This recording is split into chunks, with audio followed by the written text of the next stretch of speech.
for those who lost their lives in these violent attacks and our commitment to ensure that they get the answers that they need. We know that Canadians deserve a full accounting of what happened over those 13 hours on April 18th and 19th in 2020. And that is why we established an independent inquiry, the Mass Casualty Commission, which is mandated to look into some of the most pressing questions that were raised into how this occurred and how future tragedies can be prevented. We are all looking forward to the inquiry's fact-based findings, which I understand are due to be released later this year. And as the Commission conducts its work, I remain committed to the fundamental principle of operational independence for law enforcement in this country.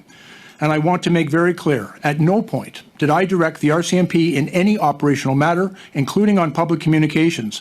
I did not ask them to release any specific information, nor did I receive a promise for them to do so. And as you will find in all of my public statements from that time, I confirmed that identifying the weapons used was a decision wholly within the purview of the RCMP. What I would like to emphasize for you all today, however, is during the years in which I had the honor of serving as Minister of Border and Organized Crime and then as Minister of Public Safety and Emergency Preparedness, one of my top priorities was addressing gun violence in Canada. This was a key item in my mandate letter, which directed me to keep our communities safe by implementing new gun control measures, including a ban on assault-style firearms. Work on this issue had been underway for quite some time. We first made a commitment to get assault weapons off our streets in the very first speech from the throne in 2015. And we repeated that commitment in both our platform and in our throne speech in 2019. As part of that work, while I was Minister of Border Security and Organized Crime, I supported Minister Goodall in public consultations on reducing violent crime that involved both handguns and assault-style weapons. And just within these few years, we have seen far too many examples of the kind of harm that these firearms can cause. At the shooting at the Quebec City Mosque, another gunman killed 2 police officers in Fredericton and 2 civilians. And in our neighbor to the south, the AR-15 alone has been used in the mass shootings at the Pulse nightclub, in Sutherland Springs, at Stoneman Douglas High School, and perhaps most tragically, at the Sandy Hook Elementary School. And from the outset, we understood the importance of preventing assault-style firearms from getting into the hands of people who do Canadians harm. The tragedy that occurred in Nova Scotia only deepened our resolve to move forward with this critically important work. And that is why, Mr. Chair, on May 1st, 2020, we announced the OIC prohibiting over 1,500 models of assault-style firearms and their variants. Firearms affected by this order in council cannot be legally used, sold, or imported into Canada. And we created a time-limited amnesty order to give law-abiding gun owners time to come into compliance. The OIC on May 1st was the result of many years of hard work on the part of government, including public servants, and was developed based on public consultations which were open to all Canadians. And let me be very clear. These are weapons designed for the battlefield, intended to kill the maximum number of people in the least amount of time. They have no place in Canada. The measure is and continues to be an incredibly important part of our overall approach to combating gun violence, but it is not the only step that we have taken. We have introduced expanded background checks, enhanced screening for those seeking a firearm license, and we've made significant investments in helping provinces and territory tackle gang violence.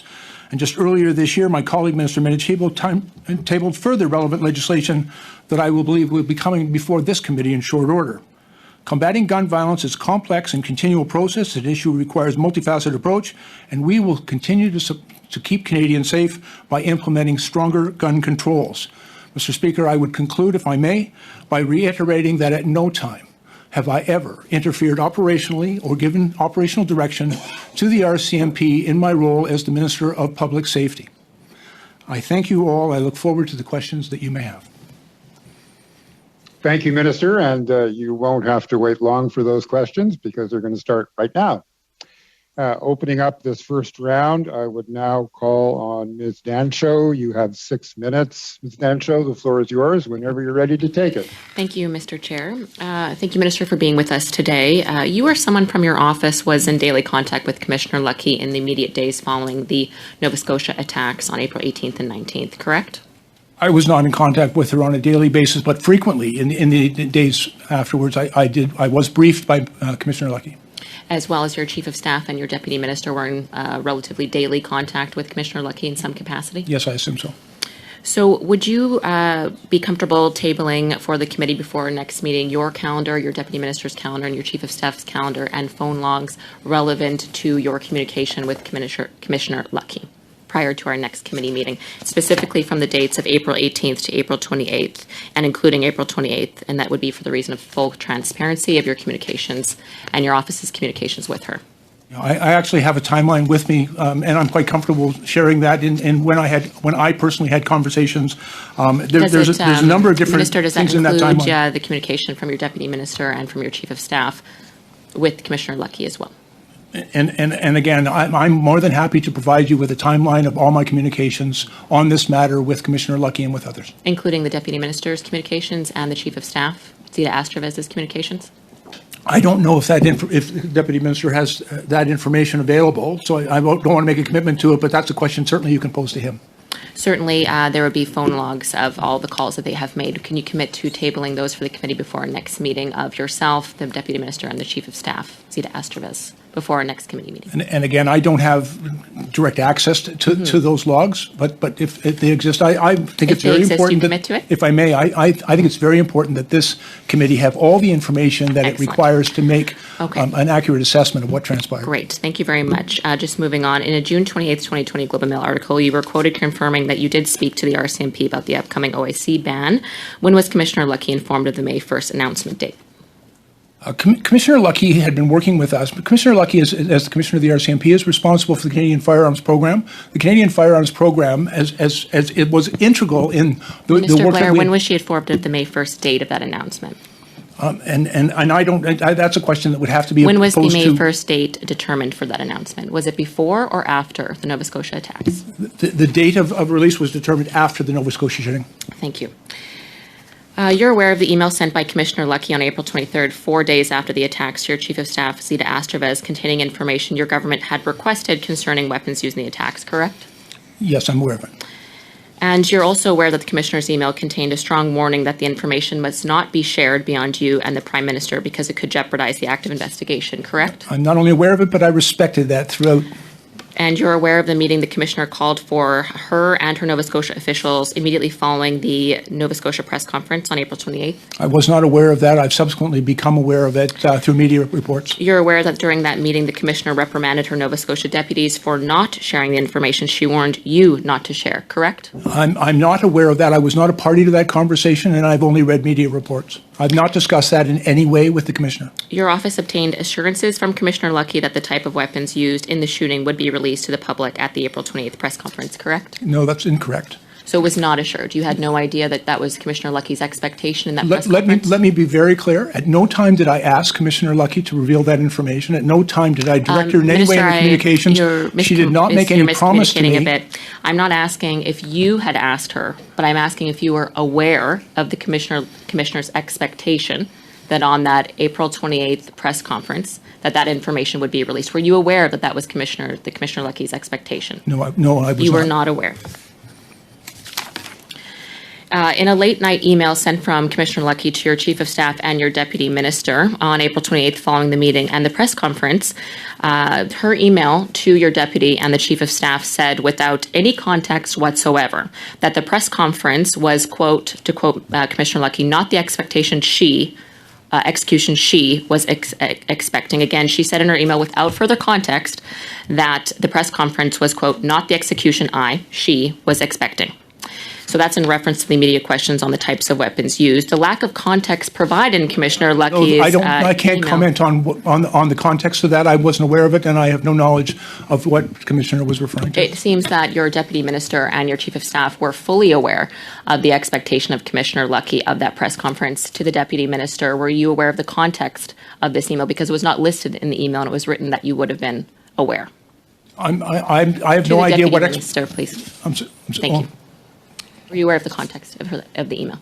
Not in the sense that you are posing the question. I was aware that the Commissioner expected there to be full disclosure of what the RCMP knew for the sake of the public. Yeah, that's what I'm asking. So you were aware of the context of the email being that the Commissioner's expectation of the April 28th press conference was that information on the weapons would be released. So thank you for confirming that you were aware of the context. Ms. Danko, if I may, that's simply not correct. I don't believe there's anything in that email that makes reference to any information about I firearms. will just read it again. So there is no context in this email, but Commissioner Luckey said in reference to the press conference that it was not the execution she was expecting. She then went on to provide comment from media and Darren Campbell of when he was asked about the weapons used.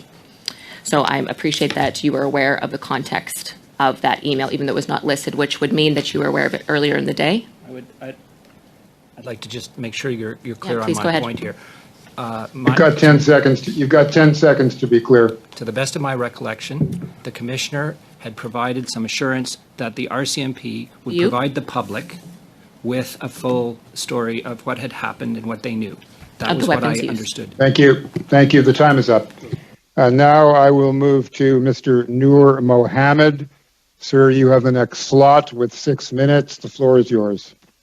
Thank you, Mr. Chair, and thank you, Minister and Deputy, for joining us today.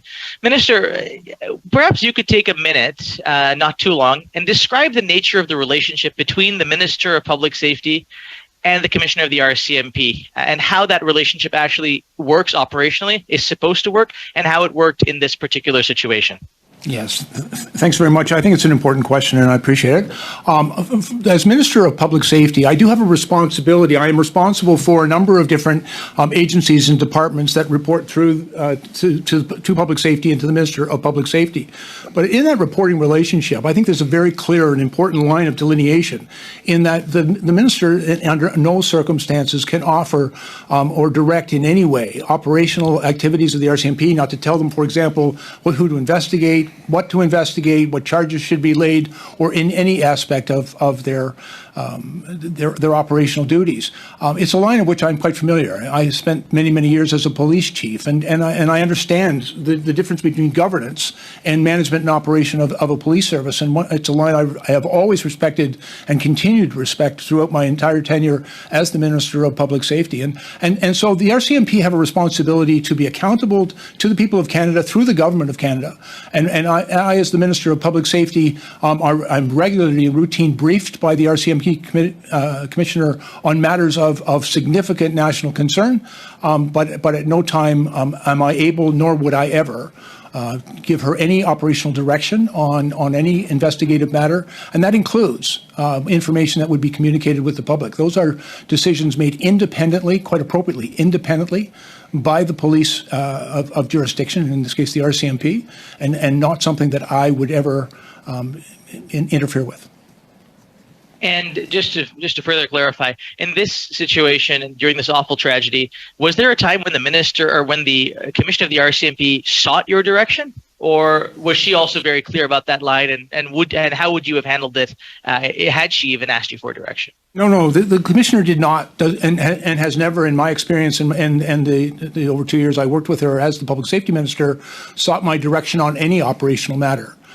We did talk about the importance of, like in the aftermath of this tragic event, the commissioner was providing the government of Canada, through me, very comprehensive briefings on what had transpired, providing us with information about the sequence of events, the number of casualties, and some of the challenges that they were facing. But at the same time, she was very clear on what information was classified and not to be released, and I respected that at all times. And I think you'll see that there were a number of times I spoke publicly and was asked very explicit questions about the investigation and about certain aspects of the communication, and I was clear in every one of those communications that was an operational matter for the RCMP and that I would not in any way interfere with. And so the commissioner, I think, is well aware of her responsibilities and her job. It's an awareness that I also possessed, and the two of us, I think, had a very respectful and continue to have a respectful relationship in how we have worked together, understanding where that very bright line is between the role of government and the role of our operational manager, the commissioner of the RCMP. Now, speaking very briefly to the briefings that you received, was there anything out of the ordinary or abnormal? I mean, of course, the entire tragedy and horrific incident was abnormal, but was there anything about the briefings that you received that were out of the ordinary in a situation like this? Or were these the types of briefings that in an incident like this would be part of the normal course of the minister's or the commissioner's briefing to the minister? This was an extraordinary event, to be very clear. it was without precedent. The number of casualties, the terrific and horrific impact that it had on that community. There were a number of concerns being expressed from within the victims' families, by my counterparts in the province of Nova Scotia, by the media, and by the community about the lack of information that people were receiving about what had transpired. And there were a number of very important questions that were arising, and I know that was one of the challenges that the commissioner had, ensuring that, on the one hand, protecting the integrity of their ongoing criminal investigation, and on the other hand, ensuring that people's questions were answered. And I heard from many of my colleagues on both sides of the House expressing real concern and understandable concern about the lack of information and how desperately the families needed that information. And so almost from the outset, and this is somewhat unique, there was a discussion taking place within my department, between myself and the Deputy Minister, as well as my counterpart in the province of Nova Scotia, to review the shootings and to propose terms of reference on a number of matters for broad review of the mass shooting that had taken place, including the response of the police, steps taken to inform and support affected citizens. And so I have that information with me today that I'm happy to share, the proposed terms of reference, which were developed on April 27th. So in the very earliest days and hours of this event, we recognize the importance of more fulsome and effective communications with people who have been impacted by this tragedy. And Minister, with 30 seconds left, one very brief question for you. A lot has been made about timeline and the speed with which an OIC was issued to ban weapons, particular weapons, after this tragedy. Can you tell this committee very quickly when the work actually started on this, and whether or not this tragedy was actually the catalyst, or whether this work had been done long before to put those rules into place? Yeah, very quickly. You have 10 seconds, Minister. Yeah, with the list that we produced in the OIC that contained over 1,500 military-style assault weapons, was a list that took several months to compile, and we worked very closely consulting with the Canadian Firearms Program in order to compile that list. Thank you very much. I now turn to Madame Michaud with a 6-minute slot. Madame Michaud, good to see you as always, and the floor is yours. Merci beaucoup, Monsieur le Président. Thank you very much, Mr. Chair. I'd like to thank the witnesses for their presence. I'd like to offer my condolences to the loved ones of the victims. Even though the massacre took place in 2020, I know that this is reopening barely healed wounds. To hear about the inquiry and everything that's appearing in the media on a daily basis, I'm thinking of those people, and I think that it's very important that we be transparent as a form of respect for them in order to respond to their questions as well as possible. And when there are allegations of political interference, that's very serious. I think these people deserve answers. So, very directly, I think that you gave some very interesting answers to my Conservative earlier. According to the report, Brenda Lucki, the RCMP Commissioner, said at a meeting in April 2020, according to Darren Campbell, that she promised you, the Minister, that she would make public information about the weapons used during the massacre, even if it compromised the inquiry, as Mr. Campbell stated, because she knew that an order was going to be issued 2 days later and that revealing the weapons used would help your government. Did you actually have those conversations with Ms. Lucki, asking her to reveal the weapons used? Thank you for the question, and no, I did not. I did not ask her to release that information. It wasn't required. And the list of weapons that were being prohibited by the order in council that we brought forward on May 1st had taken months to prepare. And I did not ask the commissioner to release that information, nor did she promise me that she would. C'est une réponse que vous nous avez.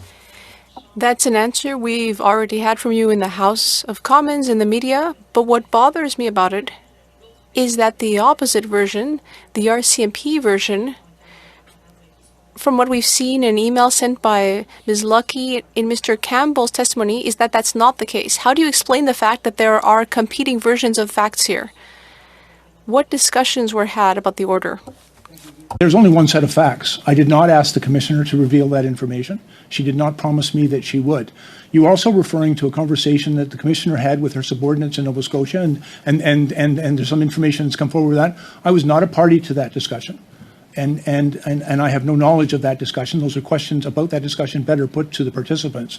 But I can say unequivocally and with absolute certainty, I did not direct the RCMP commissioner to reveal that information, nor did she promise me that she would do so. And in fact, every time that I was asked in every media event, and there are many recorded media interviews with me, and questions were put to me, including the day in which we announced the order in council.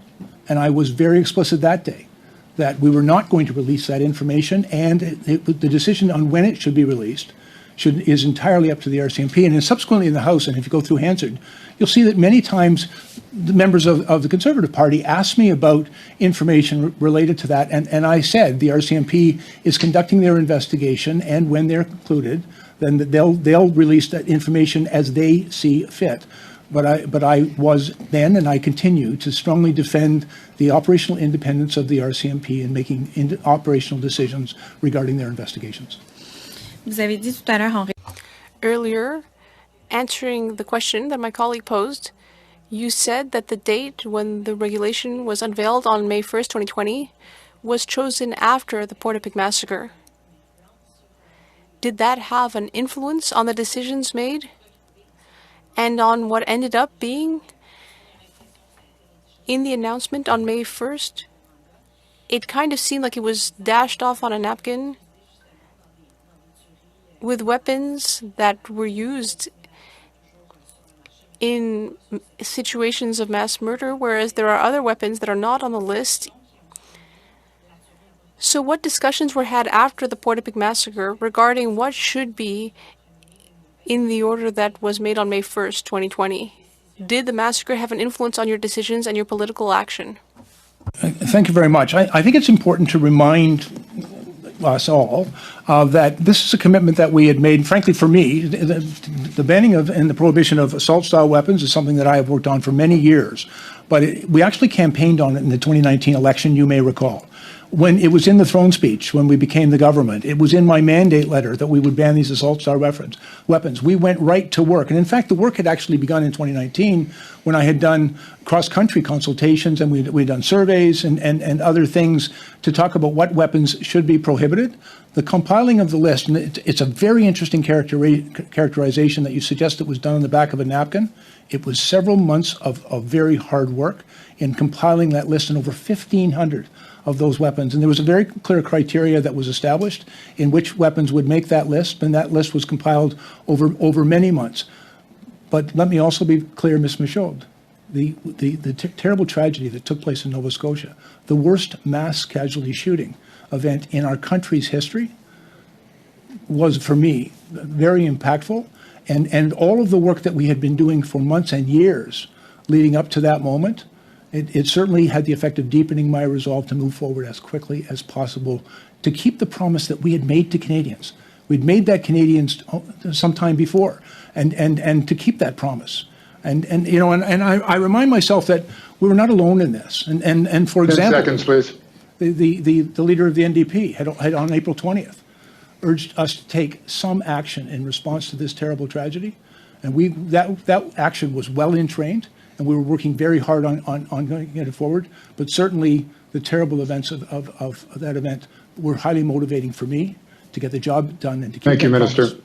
Merci. Thank you, Minister.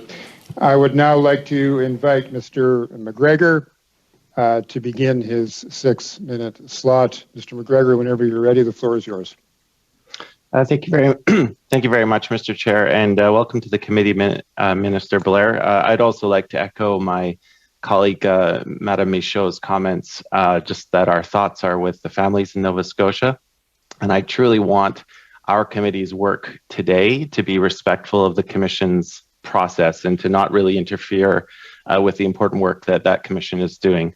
Minister Blair, I guess my first question to you is, do you believe that handwritten notes, especially as they're written, if they're written during the course of a certain action, do you believe that you can put a lot of stock in them? Do you use them personally?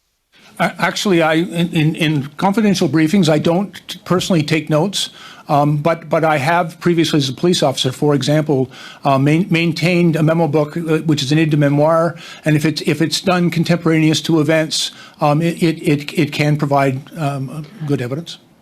Good, because I guess the reason why we're here today is it comes to light from the handwritten notes of Superintendent Darren Campbell, and those handwritten notes do make specific reference to the commissioner having said that she had made a promise and that this was tied to impending gun control legislation. Now, you've very clearly stated on the record that no such promise was made, no direction was given.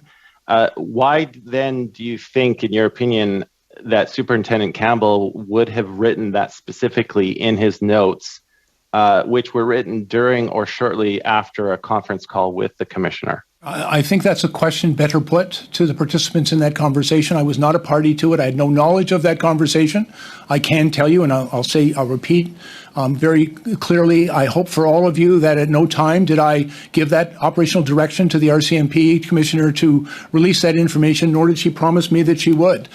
But with respect to the conversation she had with her team in Nova Scotia, that's a question that I was not a party to those conversations, a question best put to those who were a party to it. Okay, we'll leave it at that.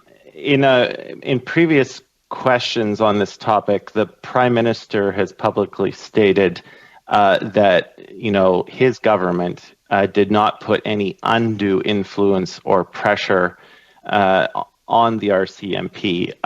But that is kind of an evasive answer to a question because, well, he makes specific reference to undue influence or pressure.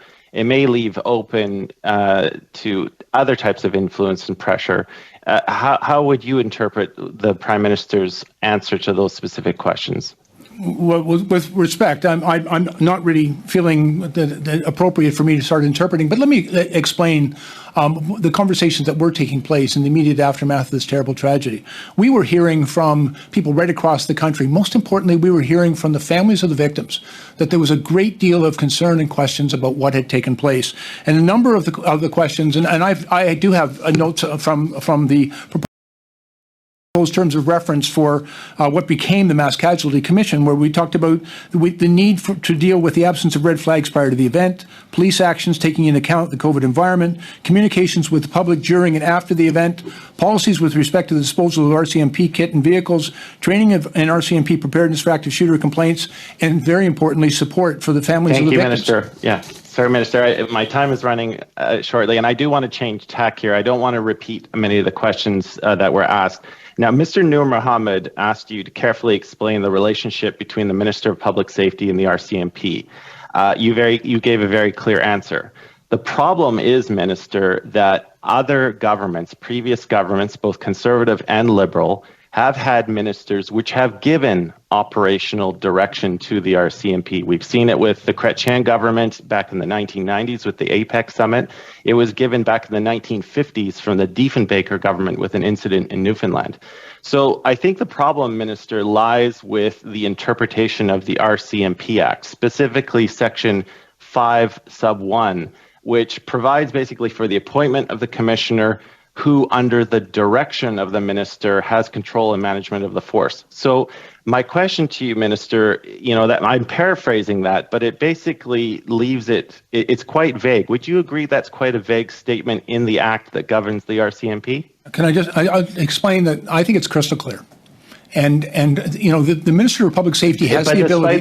Despite the fact that other governments, though, have overstepped their bounds. I can just tell you, for me, when I was Minister of Public Safety, it was a very bright line.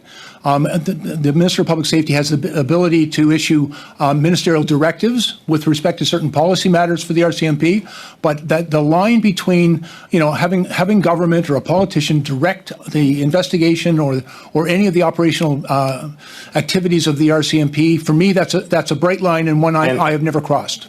I don't doubt that you find it crystal clear, but I'm trying to find ways where we don't get into this kind of situation again in the future. So, Minister, my question to you is how can we possibly amend this section of the Act to make it crystal clear for predecessors in other governments so that we don't have future meetings where we're questioning the Minister of Public Safety for alleged interference in ongoing RCMP investigations. Are there amendments that you think could be used to strengthen this Act so that it is actually crystal clear for everyone who holds that office? Well, and Mr. McGregor, I would just point out to you that in my experience as the public safety minister, there were a number of instances where actually some of my colleagues in the House were insisting that the police be directed in their activities in response to blockades and investigations and other matters. And at all times, I have maintained the principle that we will never interfere with the operations of the RCMP. Thank you. We now move on to a second round of questions. This will be begun by Mr. Ellis. Mr. Ellis, welcome to the committee. I'm glad that you are here this morning. You have 5 minutes in this round. The floor is yours. Well, thank you, Mr. Chair. It's a great pleasure to be here representing the great people of Cumberland, Colchester, of course, where this unfortunate incident took place for the most part. Thank you, Minister, for being here. Just to quote, Nova Scotians told us they needed this process to be independent, thorough, and transparent, and we agree. Mr. Blair, do you know who said that, sir? I suspect it was me. It was you. That's very correct, sir. And by the way, I believe that. Great. Oddly enough, though, sir, from the very beginning, you did not want an inquiry. Is that true? No, let me be very clear. I think thank you for the opportunity to clarify that concern. I don't really need any clarification, sir. I just need a simple yes or no. Well, in fact, in the immediate days following the shooting, I reached out to the province of Nova Scotia, and I had proposed terms of reference to conduct a broad review of the mass shooting in Nova Yes, sir. Scotia. We understand that. Thank you. You know, sir, I know that we're tight on time, so let's get to the matter. You wanted a review, not an inquiry, and then when the inquiry came around, you took the opportunity, sir, to actually appoint some very interesting commissioners, oddly enough. Mr. MacDonald, first cousin to one of the individuals who was shot, well-known Liberal, stayed charges against Jerry Riggin. Ms. Fitch, father was a Mountie, 5-year chief of police on a board of the RCMP, and Ms. Stanton, who actually wrote a book in 2021, released before the commission started, to change the way public inquiries are held. Is that not political interference from the very beginning, sir? Absolutely not, sir. And in fact, I spoke to the Attorney General in Nova Scotia. He'd recommended former Chief Justice, Justice MacDonald, as the Commission Chair. Chief Fitch had been the chief in Fredericton when two of her officers and 2 citizens were killed in another mass shooting in that location. Those facts are well known. I really appreciate that. Point of order, Chair. Can we allow the Minister to answer the question asked of him? Yes, I think we have to have a little smoother flow here. Minister, you've got the floor. Yeah, thank you. And you know, we worked very carefully to ensure that when we established initially what was to be a review, but we heard very clearly from the families. They were very concerned about the ability of the Commission of Inquiry to subpoena witnesses. And so in response to that, we did declare a public inquiry to give them those tools. But from the very beginning, in the immediate days following, it was very clear to us, and I happily provide the committee with the proposed terms of reference, which was developed on April 27, 2020. That's only a week after this terrible tragic event, recognizing that the people of Nova Scotia, the people of your community, needed answers, and we wanted to make sure they got those answers as quickly as possible. Well, thank you, sir. It's obviously that we see the choices made politically somewhat different, and I would suggest to you, sir, that the members of the families who are affected, the grieving families of people like Lisa McCulley and Greg and Jamie Blair and Kristen Beaton and Heather O'Brien, that those families see this very, very differently from what you do, sir. One of the other things I think that's important is quite clearly with the back and forth we've had now with our NDP member, our bloc member, our team here as well, sir, that someone's not telling the truth here. That's the unusual thing. There's a conflicting level of evidence that my bloc colleague clearly pointed out, that there's a contrary nature to what was said through the notes of Minister Campbell, who you said is also an exemplary officer. That being said, sir, who from the PMO were your staff communicating with in the days following the attacks? Sorry? Who from the PMO was your staff or yourself communicating with during the days after the attack? I don't know. I can tell you that there were regular briefings taking place between the RCMP, and I was also briefing my cabinet colleagues on the event. And did you speak directly to the Prime Minister, sir?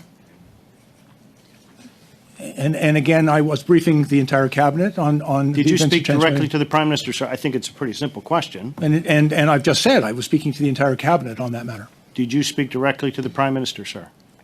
Please answer. Simple, yes or no. The Prime Minister is present in the cabinet. He's the head of our Did you government. have a direct conversation with him, sir? Not a separate conversation on these events. It was in the context of a cabinet discussion. Very good, sir. Mr. Stewart, do you remember any meetings with the Prime Minister that yourself, Chief of Staff, or the Minister may have had?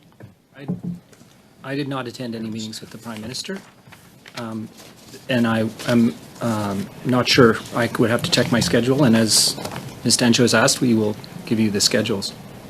And sir, through all this, obviously that you were present at multiple briefings during all this. You know, someone's not telling the truth again, sir. Do you have an opinion on that? You're asking me? Yes, sir. 10 seconds, please. I don't believe that to be the case. I think this answer will take more than 10 seconds, sorry. There was a great deal of desire to have the RCMP tell the public what happened, because in the days following the crisis, or the event, the tragic event, the story was very unclear. So there was a great deal of desire for that to be the case. And that, in the Commissioner's mind, I believe, included the guns. Thank you very much. I would now call upon Mr. Hardy to take his 5-minute slot. Whenever you're ready, Mr. Hardy, the floor is yours. Thank you, Mr. Chair, and also it's almost impossible to get your mind around what happened in Nova Scotia and the impact on the families and on the force. I spent a short time as the Director of Communication for the Vancouver Police Department, and I know full well that the police quite often have seconds, milliseconds to make a decision, and everybody else has the rest of time to second-guess what they decided to do.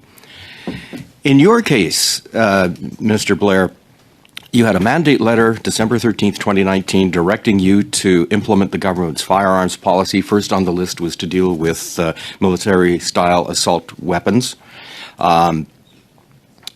Is this item in your mandate, does it reflect the will of Canadians, do you think, as expressed in the 2019 election? I believe that there is overwhelming support for the prohibition of assault-style weapons. I also understand, because I've heard very clearly from those in representing the gun industry, for example, who've been strongly opposed to it. Would releasing the specific details of the weapons used in the Nova Scotia shootings, would the release of that information been necessary to justify the ban to Canadians? I don't think it's in any way relevant, to be frank. There are many documented instances where these style of weapons have been used in mass shootings in Canada and around the world. And I personally believe that there is no place in a civil and safe society for such weapons. That they were designed for military use and not for recreational use. And there have just been far too many tragedies where they have been used. I did not and I still do not have all the particulars on what weapons were used and in what circumstances in the Nova Scotia shooting. But I also believe that mass shooting was another symptomatic of a greater problem. Basically, this, the release of the information, as was alleged that somebody asked for, really wasn't necessary in the context of the OIC coming up. Now, 5 days after the shooting, Superintendent Campbell disclosed into a news conference that the gunman had 2 semi-automatic handguns and 2 semi-automatic rifles, although the government had received a briefing document dated that same day that provided many more details. In your opinion, for purposes of informing the public, Superintendent Campbell's disclosure, was it sufficient to give the media and Canadians the essential information about the weapons used? Yes, and in fact, it was more than sufficient, and I certainly didn't require or seek to have more released. I was aware by that time and when we brought forward the order in council what weapons are used, but the RCMP had been very clear, as had Superintendent Campbell. Can I also comment that I watched the press conference with Superintendent Campbell on April 24th, and quite frankly, I thought in that press conference his delivery and the information he shared was outstanding. I was particularly respectful of the fact that he stood and answered every question that was put to him. I also heard later that morning from the Attorney General in Nova Scotia, who was equally relieved by the information that the superintendent shared on April 24th. I will be asking the Commissioner about preparation for these briefings that Superintendent Campbell conducted. But were you privy to any details or preparation for the Superintendent's 24th or April 28th media briefings? No, I was not. I was receiving information from the RCMP Commissioner, information on what was transpired, but I was not involved in any of the briefings with the Nova Scotia officers or detachment in their response, and had no information on what was being told to them or what they were going to say. The information that I was receiving was also relevant to briefings that were being provided, and as I alluded to earlier, there was a Prime Minister's briefing on the Nova Scotia that took place on Thursday, April 23rd, and it was based on information that the Commissioner had shared with us. After the shootings in Christchurch, New Zealand, the Prime Minister of New Zealand acted very, very quickly to institute a ban. It's very clear from your earlier testimony that the work to do so in Canada had been actually underway. And given what had been promised in the 2015 election, the 2019 election, your mandate letter, et cetera, so, you know, the tracks were already laid toward a ban. But when you mentioned earlier today that the incident in Nova Scotia accelerated the release of the OIC and the ban, what response did you get from the Canadian public when that announcement was made on May 1st? It was overwhelmingly positive. Mr. Hardy, you're out of time, but I want to give the Minister 15 seconds to answer that question. Yeah, very, very strong response from the medical community, from police chiefs associations across the country, from the Canadian Police Association, which is the police union. There was strong support for the OIC that was brought forward prohibiting those assault weapons. Thank you, Minister. Madame Michaud, I now turn to you. You have 2.5 minutes in this round whenever you're ready. Merci, Monsieur le Président. Thank you, Mr. Chair. Minister, the Director of Strategic Communications in Halifax stated that government representatives, when you were Minister of Public Safety, stated that they were evaluating what they could and could not say. We're talking about a massacre, a tragedy, where police officers are the people best positioned to determine what to say rather than political officials. You spoke about independence for national police and transparency, as Mr. Hardy was saying earlier. Very often, the police only has a few seconds or minutes to make a decision, but they are clearly the ones best positioned to explain the decisions they made. So this idea that you and Prime Minister Trudeau wanted to control the message, that the government wanted to control the message about what could and couldn't be said, it gives the sense that instead of thinking about the victims, that you were thinking about your political agenda. That's the message it sends. Are you aware that that is the message that is being seen by the public? First of all, I've never ever met or had a conversation with that individual. At no time have I ever given her, nor did my government give her, any direction on what she could or could not say. So I have no basis, I have no understanding or no facts upon which to make a determination why that would be said, because it's simply not true. Mm-hmm. And as well, I think it's important to understand the context that the Deputy Minister referred to. There was in the immediate days following this shooting a tremendous amount of public concern about what had taken place, and a great need from the families, from the community, by Nova Scotians and people right across Canada to understand what had happened and why it had happened, and that it was very important that information that could be shared with the public, And we were hearing, and I had a number of conversations with my counterpart in Nova Scotia. We were hearing from the families, and I was hearing from a number of my counterparts. And in fact, the member from West Nova rose in the House, another member, Mr. Barrett, rose in the House expressing very real concern that the RCMP was not being forthcoming with information and urging us to make that information public. And in response to those questions in the House, I answered that it is the decision of the RCMP, that only the RCMP could determine what information would be released. But I understood, as I understood now, their very sincere concern that more information needed to be shared. Thank you. Thank you. We're out of time. Yes. I now move to Mr. McGregor. Sir, you have a 2.5-minute slot. Whenever you're ready, the clock will go. Thank you very much, Mr. Chair. Minister Blair, I want to return to the subject of my view is that the vagueness of the RCMP Act, specifically Section 5.1. Now, in my previous exchange with you, I did cite two examples, the Diefenbaker government with a situation in Newfoundland, the Chrétien government in the 1990s with the APEC summit.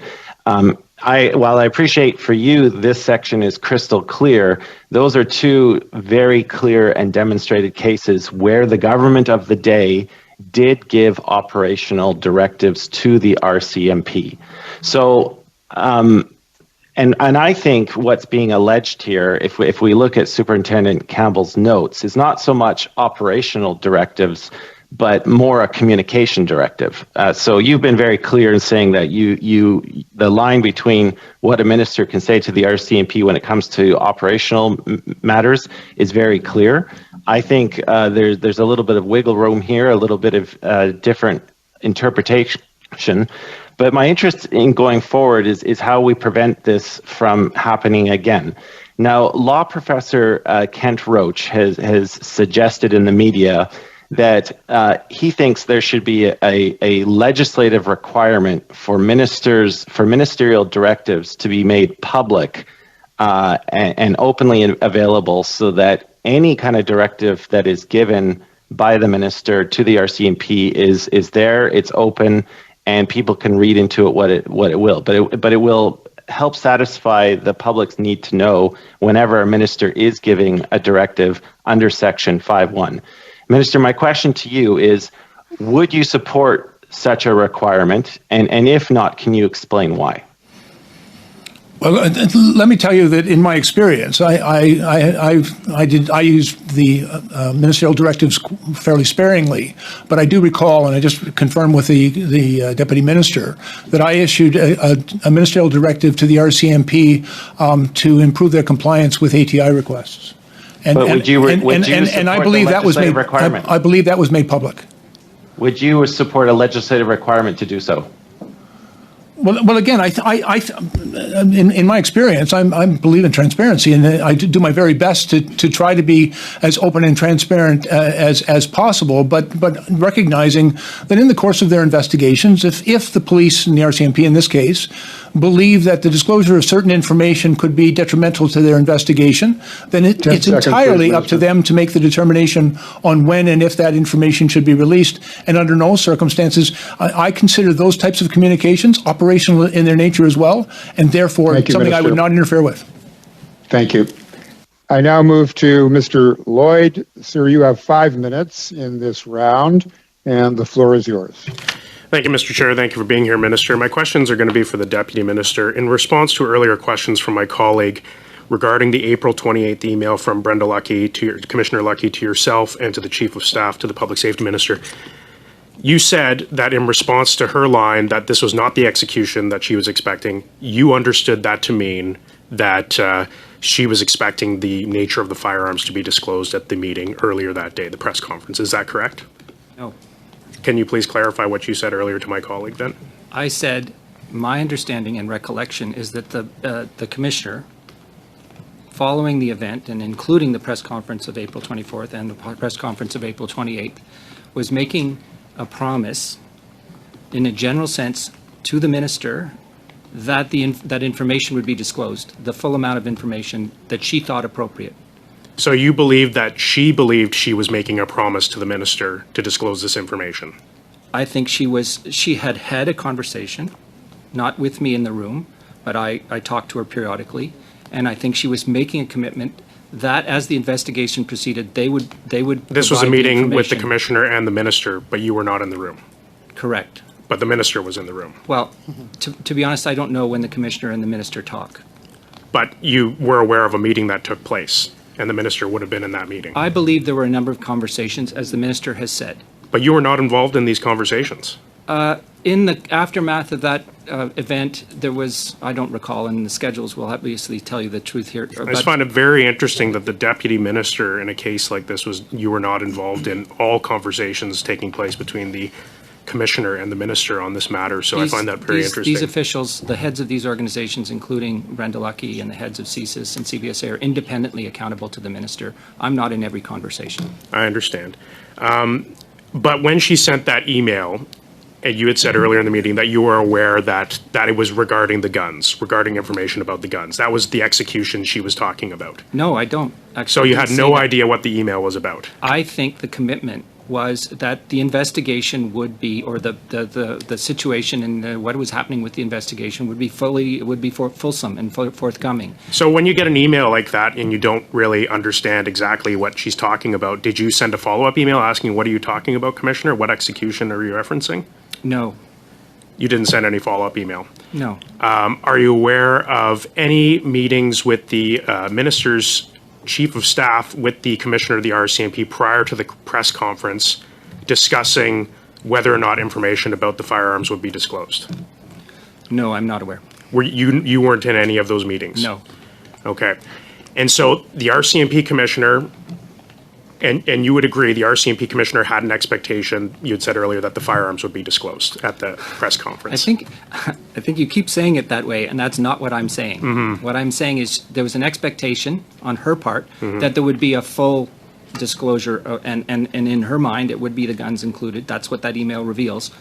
I don't believe it's a result, and I agree with the minister. I never was witness to any commitment or promise made that there would be information provided about the guns. But you said earlier that you believed that the commissioner believed that she was making a promise.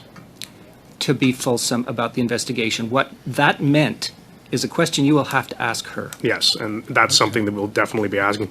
Were you aware of the April 23rd email from the commissioner to the chief of staff to the minister saying that the information about the firearms used should not be disseminated beyond the Prime Minister's office and the minister's office? Yes, I was. Were you aware of any reason why that directive would have changed in the 5 days following? Was there any discussion about why the minister believed that that should be the case and why that might have changed? Not to my knowledge. So the commissioner appears to have made a complete 180 on what she said on April 23rd, that the information should not be disseminated. And then 5 days later, based on the witness testimony of Leah Scanlon and Superintendent Campbell, that she was quite upset that the information was not revealed, and you're not aware of any conversations that took place in those 5 days with either yourself or the minister's office regarding why that decision would be made to reverse that decision. Correct. Okay. Mr. Chair, I'll cede the rest of my time.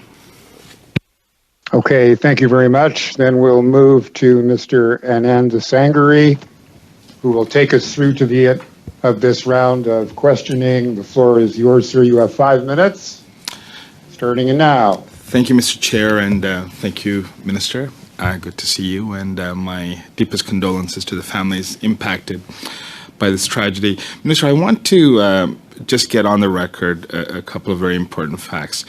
Would you be the first Minister of Public Safety who has a very long and distinguished career in policing? I believe so. Could you give us a little bit of a sense as to what you did prior to becoming Minister of Public Safety? Yes, sir. I was a police officer for 39 years in Toronto, and from 2005 to 2015, I was the chief of police in the City of Toronto. I also served as the president of the Ontario Association of Chiefs of Police, the president of the Canadian Association of Chiefs of Police, the vice president of the Major City Chiefs Association. I also served on the board of the Police Executive Research Forum and on the board of the International Association of Chiefs of Police Executive Board. And in that context, have you come across the issue of operational independence? And if so, could you give us a sense of how important that is to you as a principle of policing, and especially in the context of a democratic space in which we operate in Canada? Yeah, thank you very much. I think it's a very important principle of policing, and one. As a police chief, I was governed by a police services board. And I think that's a very important relationship in governance. I think police services and police chiefs must be accountable to a governance authority. And in my case, as a police chief, it was my police services board. But there was always a very clear understanding between the police chief and those who governed us as to where that bright line was. And so they dealt with issues of policy and issued directives with respect to certain matters, but not on operational matters. And it is a line that I think is a critically important one in Canadian society, in how the police operate independently. But in their independence, they are not without accountability. They are accountable, and the RCMP is accountable to the people of Canada through the Government of Canada and the Minister of Public Safety.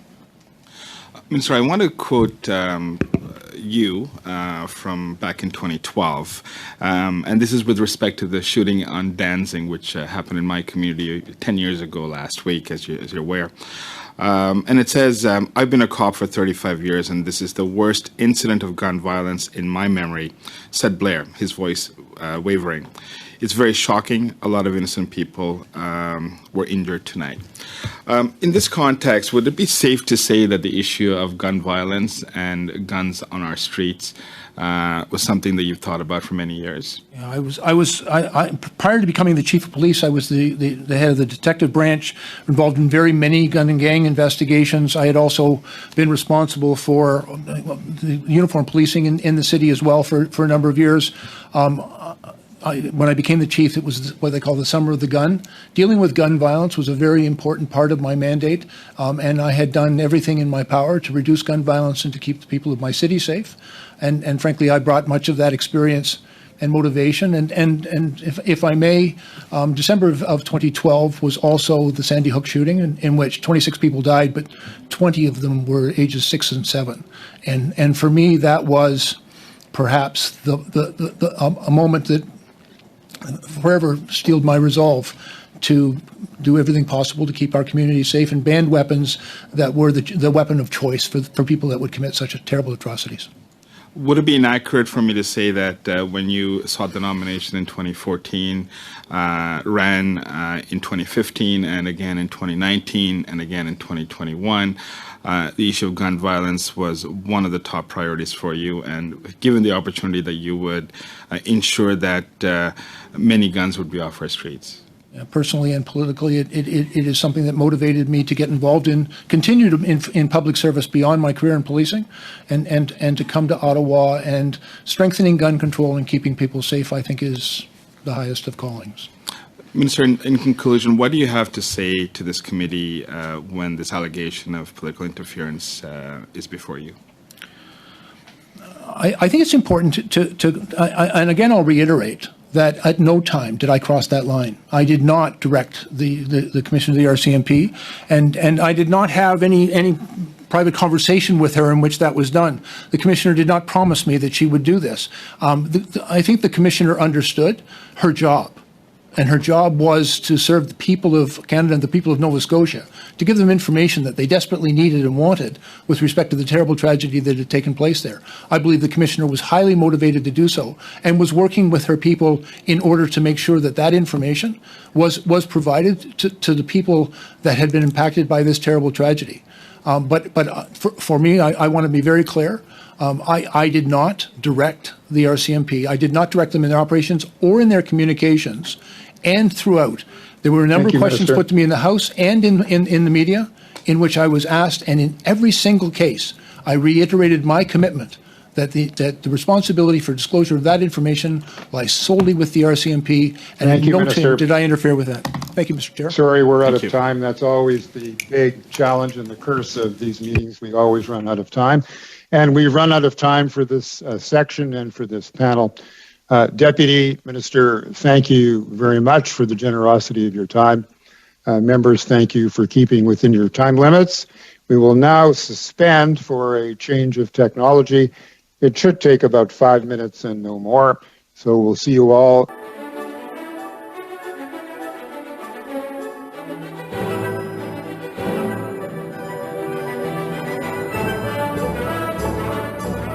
Our second panel witnesses are from the Royal Canadian Mounted Police, Commissioner Brenda Lucky and Deputy Commissioner Bruce Brennan, Contract and Indigenous Policing. They have requested that they split their time. Commissioner Lucky, you will have 7.5 minutes, and then Deputy Commissioner, you will have 2.5. I welcome to all of you and now invite you, Commissioner Lucky, to begin your opening statement. The floor is yours. Good afternoon, bonjour. I can't imagine what Nova Scotians went through during that 12-hour rampage and recognize that there's a lot of healing required to move forward. Each and every day, my employees do the best they can with the circumstances that they're faced with. But of course, we can always do better, and that's why the Mass Casualty Commission was created, to provide meaningful recommendations to keep communities safe in the future. Thanks for the opportunity to speak on some of these important issues raised by this incident. Let me begin, and let me be clear. I did not interfere in the investigation around this tragedy. Permettez-moi d'être clair, je ne suis. Let me be clear. I did not interfere in the inquiry on this massacre. Specifically, I was not directed to publicly release information about weapons used by the perpetrator to help advance pending gun control legislation. Was there pressure for information from the federal government about this incident? Yes. Le gouvernement fédéral a-t-il exercé des pressions? Was there pressure for information from the federal government about this incident? Yes. This wasn't surprising as we were dealing with the biggest mass shooting incident in our country, and it was my responsibility to keep relevant officials apprised of the evolving situation while maintaining the integrity of the operation. Were the requests for information and updates political interference? No. And in my dealings with Minister Blair, he was very conscious of this and has never sought to interfere in this investigation. Et dans mes parts avec le ministre Blair, Minister Blair was very aware of this and never sought to interfere in the investigation. RCMP employees may have different perspectives based on the meeting of April 28th. However, I was the only RCMP official dealing with the minister, other senior government officials, and occasionally with the Prime Minister. And I'm the only one who can speak to the nature of these requests, exchanges of information, and my intentions during that meeting. The integrity of police investigation is critical. As somebody with over 35 years of policing, that's something I would never seek to influence or jeopardize, nor would I allow RCMP investigations to be dictated or influenced by government officials.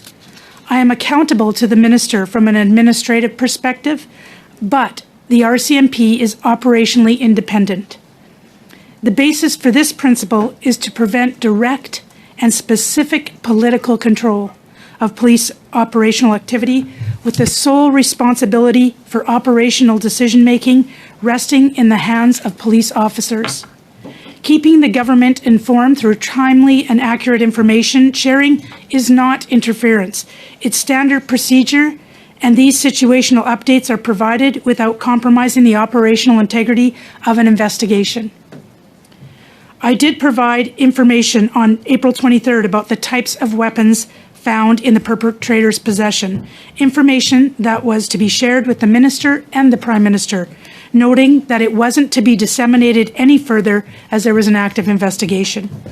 Additional information was shared as well, but government officials were advised that any information received couldn't be shared with the media until first released by the RCMP. This included such information as the number and names of the deceased, replica police uniforms and vehicle information, the incident at the fire hall, the background of the perpetrator, and the weapons used and seized. In the lead-up to the Nova Scotia press conference scheduled for April 28th, I provided information to the government on what would be released. At that time, I was asked if the information about the weapons would be included. When my communications team told me that it would be, I relayed this information back to the Minister Blair's Chief of Staff and the Deputy Minister of Public Safety. Regarding my use of the word promise during the meeting I had with my team following that press conference, at that time and in that context, I was trying to convey that I had already confirmed to the minister that the information about the weapons would be released during the press conference, a confirmation made based on the information I had been provided. Due to a miscommunication, this was not the case, and I felt I had misinformed the minister and by extension the Prime Minister. These were difficult, dynamic, and demanding circumstances, and everybody was doing their best to provide as much information to the government, to the public, to the media about this appalling event. C'était des circonstances difficiles. These were difficult and dynamic circumstances. Everyone was doing their best to provide information to the government, to the public, and to the media about this appalling event. This all took place just over a month after COVID-19 was declared a global pandemic. The pandemic fundamentally changed how we managed this incident. The unfortunate reality is that the information flow from Nova Scotia colleagues into my office in the hours and days following the shooting wasn't what it should have been. It was for this reason I called the meeting, to express my disappointment and frustration and to outline expectations. Once I was informed during that meeting of the miscommunication and that releasing the information would jeopardize the ongoing investigation, I considered the matter closed and did not pursue it further. This was clearly articulated back to the minister, and in fact, to support my assertion on non-interference, this information was not released until several months later. On the matter of the April 28th meeting itself, it needed to happen. It was essential that I had more time and more timely and accurate information, and it was important that my team understood my expectations going forward. It wasn't helped by the fact that it was a teleconference. I had no visual cues for how my words affected those on the call. In the early days of the pandemic, we didn't have access to the on-screen platforms we do now. But the timing of the meeting itself was not ideal, and I should have been more sensitive to those in attendance. People who had been operating in a high-stress and a very emotionally charged environment and had just completed a significant press conference. Given this context, I regret the timing and how I framed the conversation. But the discussion was still necessary. It wasn't brought to my attention until a year later that there were concerns of political interference stemming from that meeting, and that my approach and interactions with my team were in question. Had I known my words and approach had such an effect, I would have definitely made things right sooner. This is who I am. Let me be clear. I did not interfere in the investigation. I did not receive direction, and I was not influenced by government officials regarding the public release of information, and more importantly, on the direction of the investigation. I ensured operational independence was maintained in all my interactions with government, as I do today. In closing, I will note that the RCMP is committed to supporting the important work of the Mass Casualty Commission. Anytime we have a mechanism to review and improve how we operate is critical. Thank you. Merci beaucoup. Thank you, Commissioner. Now I turn to the Deputy Commissioner, Mr. Brennan, who has 2.5 minutes to complete the opening remarks. The floor is yours, sir. Thank you, Mr. Chair. Good afternoon. Bonjour tout le monde. I appreciate the opportunity to appear before you today. As stated, my name is Brian Brennan, and I am the Deputy Commissioner of Contract and Indigenous Policing. In this capacity, I am responsible for the RCMP's Contract and Indigenous Policing program, which includes overseeing delivery of local policing services in Canada's 3 territories and in all provinces except for Ontario and Quebec. I am posted here in Ottawa. For context, prior to starting this position as Deputy Commissioner, I was the commanding officer in Nova Scotia, which we refer to as H Division. As Deputy Commissioner, it is my responsibility to keep abreast of, and when appropriate, provide guidance related to serious or significant situations occurring on the ground across our divisions, to ensure a uniform level of service and consistent responses to operational issues that arise as a result of our frontline policing responsibilities. Across the RCMP, 6 divisional commanding officers are direct reports to me, including the 4 commanding officers in the Atlantic provinces. In the context of the mass casualty event in 2020, this meant I was supporting H Division by working with National Headquarters business lines to ensure operational requests in support of the division were actioned and providing briefing updates to Senior Executive Committee and other commanding officers. I was in regular contact with the Commissioner, the commanding officer of Nova Scotia, and her team to gather information and support their response, including efforts to provide support and resources to the division from other parts of the RCMP across the country. My focus was on policing operations rather than public communications. Understandably, there were many questions about what was happening on the ground and what information was available to share from the division. The Commissioner required timely and regular updates on the evolving situation to support her work and exercise her responsibilities as Commissioner. This was appropriate and expected. And with that, I'd be happy to answer any questions you may have on this matter. Thank you, Mr. Chair. Thank you, Deputy. Thank you, Deputy Commissioner. And the time for questions has arrived. And we will start with Ms. Dancho in this round. Ms. Dancho, you have 6 minutes. Take the floor. Thank you, Mr. Chair. Thank you to the Commissioner and Deputy Commissioner for being here today. Commissioner Luckey, in an April 28th email from you, you said that you provided to government information that would be released to the public, correct? On what day? April 28th. There was several emails from you, I think 2 in particular. Yeah, there were several versions of speaking notes that were being used by the people on the ground in Nova Scotia. That was one of many versions. Okay, so in one email from you on April 28th, in one of the emails you confirmed the information about the weapons would be released in the press conference, correct? Yes. So that would have been early morning of April 28th. I believe so. Okay, thank you. The Deputy Minister, Stewart, who just came before you in committee, informed the committee earlier of a conversation which this promise that you mentioned in your opening remarks happened. It was during a discussion with the minister. The Deputy Minister was not there, but he was aware of this discussion. You mentioned this in your opening remarks, correct? Yeah, it wasn't a promise, it was a confirmation because I was asked if that information would be included in the media release. I verified through my comms people who verified with the people on the ground, and at that point they had advised that it was in fact going to be part of that big media event on April 28th. Just to be clear, the minister asked you if the weapons used in the attack would be mentioned in the press release or in the press conference. He was speaking of the weapons in the incident, so that would mostly include the weapons seized because the weapons used were still under forensics. So it was more involved with the weapons seized. Just to confirm, the Deputy Minister, or the Minister of Public Safety at the time, Bill Blair, specifically asked you if weapons used during the attack would be mentioned in the press conference of April 28th.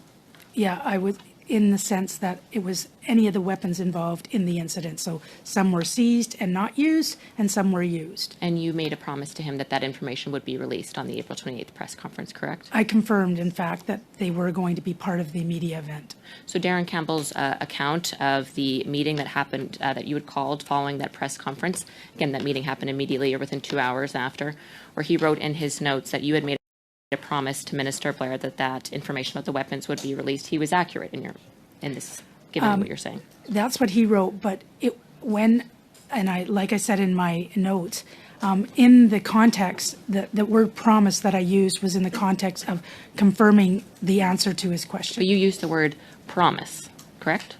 I don't recollect that. I may have. I'm not going to question Superintendent Campbell's recollection. But so it was in the context of confirming the information that was asked of me. You said to the RCMP officials in that infamous April 28th meeting that you promised Minister Blair that the information about the weapons would be released, just in sum, correct? I was referring to the confirmation of the question. Mr. Campbell also mentioned in his notes, as you're aware, that you tied that to the forthcoming gun policy, correct?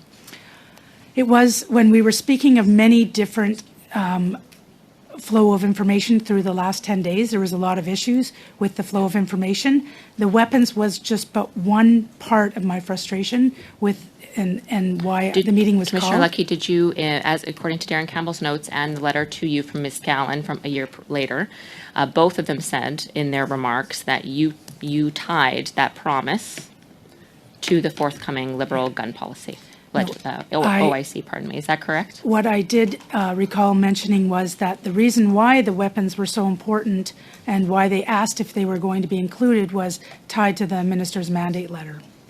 So you did connect the two? Yes, correct? I did. Okay. Ms. Gallen also mentioned that you said in the meeting that that there was pressure from Minister Blair on you. Is that correct? No, I don't recall saying that. So she is incorrect in what she wrote to you? I cannot tell you if she's incorrect or not. That's her recollection. So you did not feel pressure in that meeting when you spoke to Minister Blair and you promised him that you get that information released about the weapons First of all, used? I didn't promise him. I confirmed the answer to his question.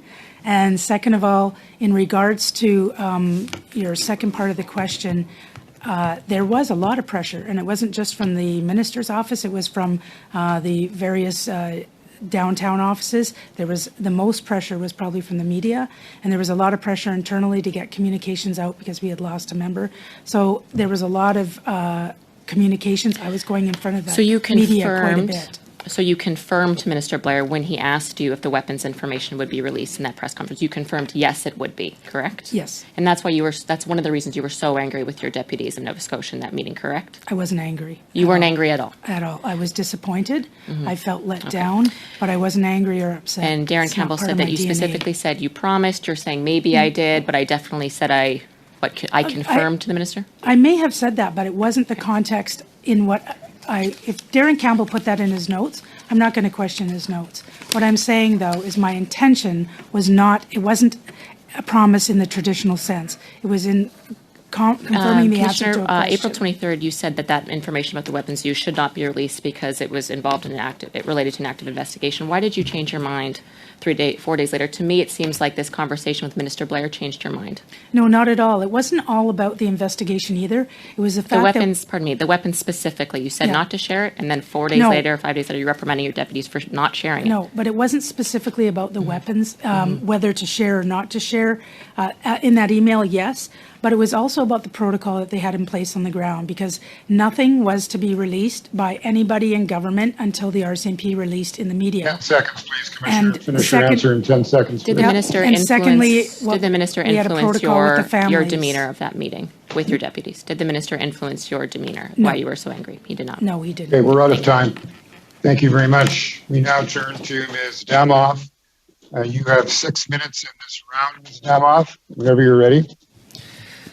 Thank you. And I too would like to follow up on comments made by a number of colleagues, just recognizing how triggering this meeting can be, not only to those from Nova Scotia, but all Canadians who have lived through gun violence, and I want to recognize that, and in particular to our colleague across the way, MP Ellis, and those in Nova Scotia. My condolences. Commissioner, I recall after that shooting, and you had mentioned this in your remarks about the pressure from the media, I recall pressure from Canadians, from opposition party. MP Barrett asked a question during question period about when is this information going to come out. When you had that conversation, or it sounds like you had a number of conversations with Minister Blair about what would be said in that press conference, was that a normal thing that would transpire between you and the minister, especially with a national tragedy such as what happened in Nova Scotia, to relay to him what he could expect to see at the press conference? Yeah, actually, and many times we provide the speaking notes beforehand, but because there was so many details and it was changing and they were adding and minusing and adding and minusing, we didn't have a final version. And it wasn't necessarily with Minister Blair at that point. It would have been with his staff going back and forth. I would provide one. I only gave one copy because, like I said, it was so dynamic, but that's normal practice, yes. And those conversations, was it only related to the guns that were used, or was it, I mean, I recall Canadians being quite upset about the communications by the Nova Scotia RCMP at the time, and the lack of information that was provided. So was that conversation only about guns, or was it a broader conversation that you had? No, it was about all the conversations were about several things. The number of deceased was always changing, where the deceased were located, the background of the perpetrator, the replica uniforms and the replica cars were also another. There were so many different points, and what was getting frustrating was that the media was reporting everything before we did. And so when we talk about the number of deceased, for example, I remember looking up on a screen and seeing 22 faces on a screen, and we were reporting different numbers. So we needed to get in front of it. And because this isn't your normal type of investigation in the sense that the perpetrator was deceased, so usually the information is more forthcoming, but my heart goes out. They didn't have the capacity on the ground. It's a small division. They don't have a big communications center. So I should have mentioned this. They are doing the best they can with what they have. And we were actually trying to get a team on the ground to assist them, but COVID would not allow for any non-operational people into the province. That's right. There was a ban on travel into the province at the time, wasn't there? Yes, there was. Yeah. Commissioner, one of the weapons that was banned in the Order of Council was the AR-15. And Minister Blair, when he appeared earlier, talked about Sandy Hook being shooting in the United States with an AR-15 that in particular impacted him. My colleague, Mr. Hardy, mentioned the Christchurch shooting in New Zealand. Marine Corps combat veteran Dr. Kyle Ann Hunter testified before the U.S. Congress recently and explained the difference between an AR-15 and other types of weapons. And she said, quote, "It was designed to kill someone wearing a military helmet. What that does to a civilian wearing nothing is liquefy organs." And that really struck me in terms of why in both 2015 and 2019 we promised to ban weapons like the AR-15, and also why it was in the minister's mandate and why we took action in the Order in Council. I'm just wondering, Commissioner, you have far more experience than I do. Is that an accurate description of an AR-15? I would like to say that I have that kind of experience, but I don't. I have subject matter experts who assist me in the firearms regulations, and specifically we have a lab with a full inventory of weapons, and they're far more adept at that than I am. Well, given she was in the Marines, I'm going to suggest that she probably does have a fair amount of experience to be able to say that. On that note, was the RCMP involved in discussions with the Minister's Office about what weapons to be included in that Order in Council? And how long did those conversations had been going on? We are always involved with anything with policy or legislation that affects policing, as is the Canadian Association of Chiefs of Police. The same type of process was when we were dealing with the cannabis legislation as well. So, of course, within the RCMP, we have many subject matter experts who come to the table and brief the minister regularly when they were looking at legislative policy and policy And changes. how long had that been going on, Commissioner? Because the announcement was made, and it seems to be a suggestion that the decision to do this was done as a result of For months. Months and years, probably since I got in the chair. Yeah, I think Minister Goodale was actually Yes. involved in some of that. So, okay, I Absolutely. only have 4 seconds left, so I'll turn it back to the chair. Thank you.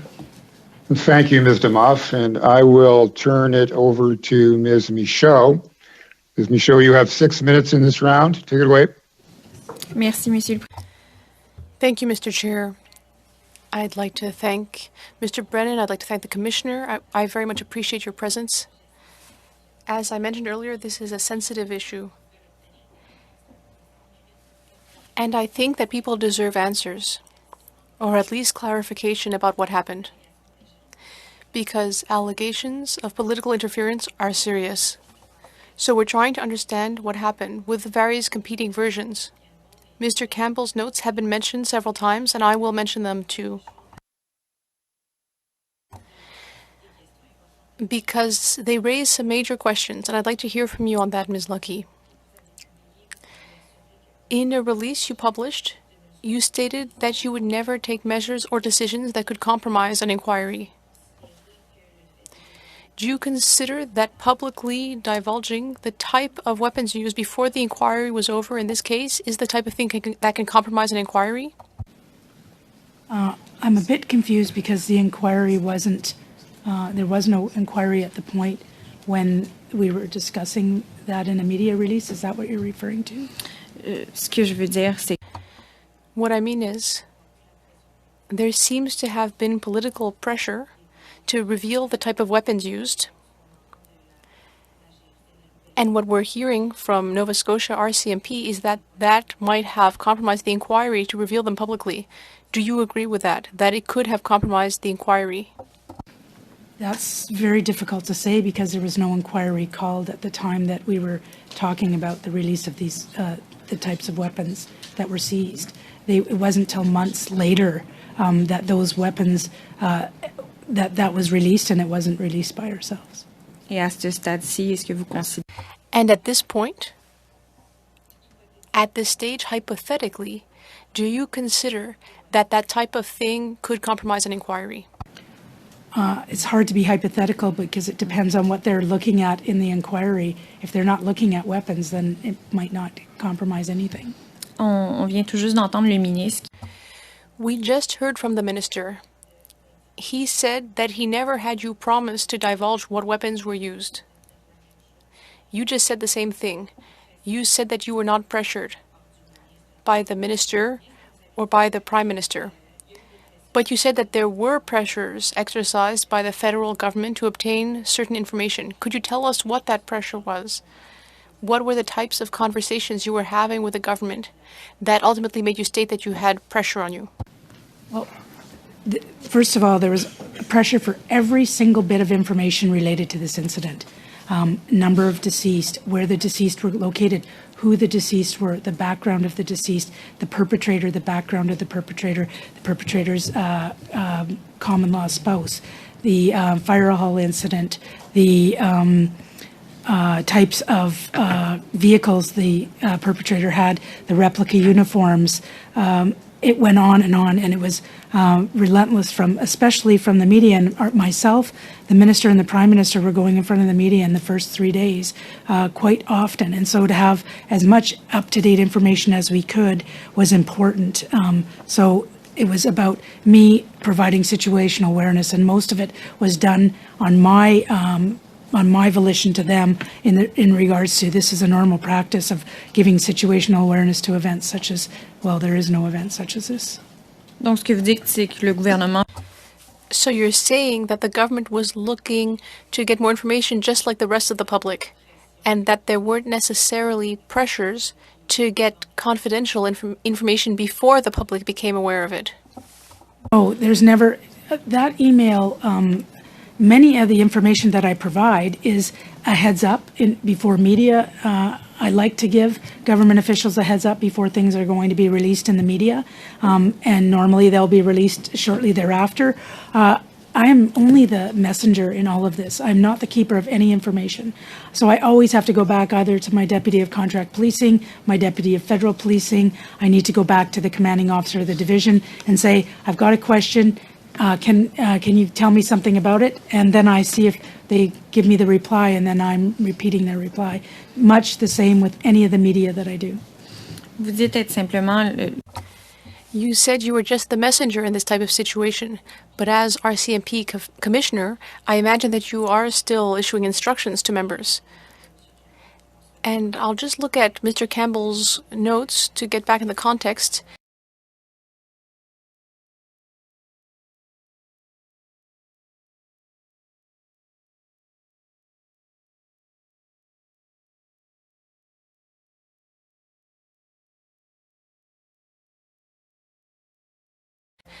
He said about that meeting, said she did not raise her voice, but her choice of words was indicative of her overall dissatisfaction with our work. The commissioner accused me, of disrespecting her by not following her instructions.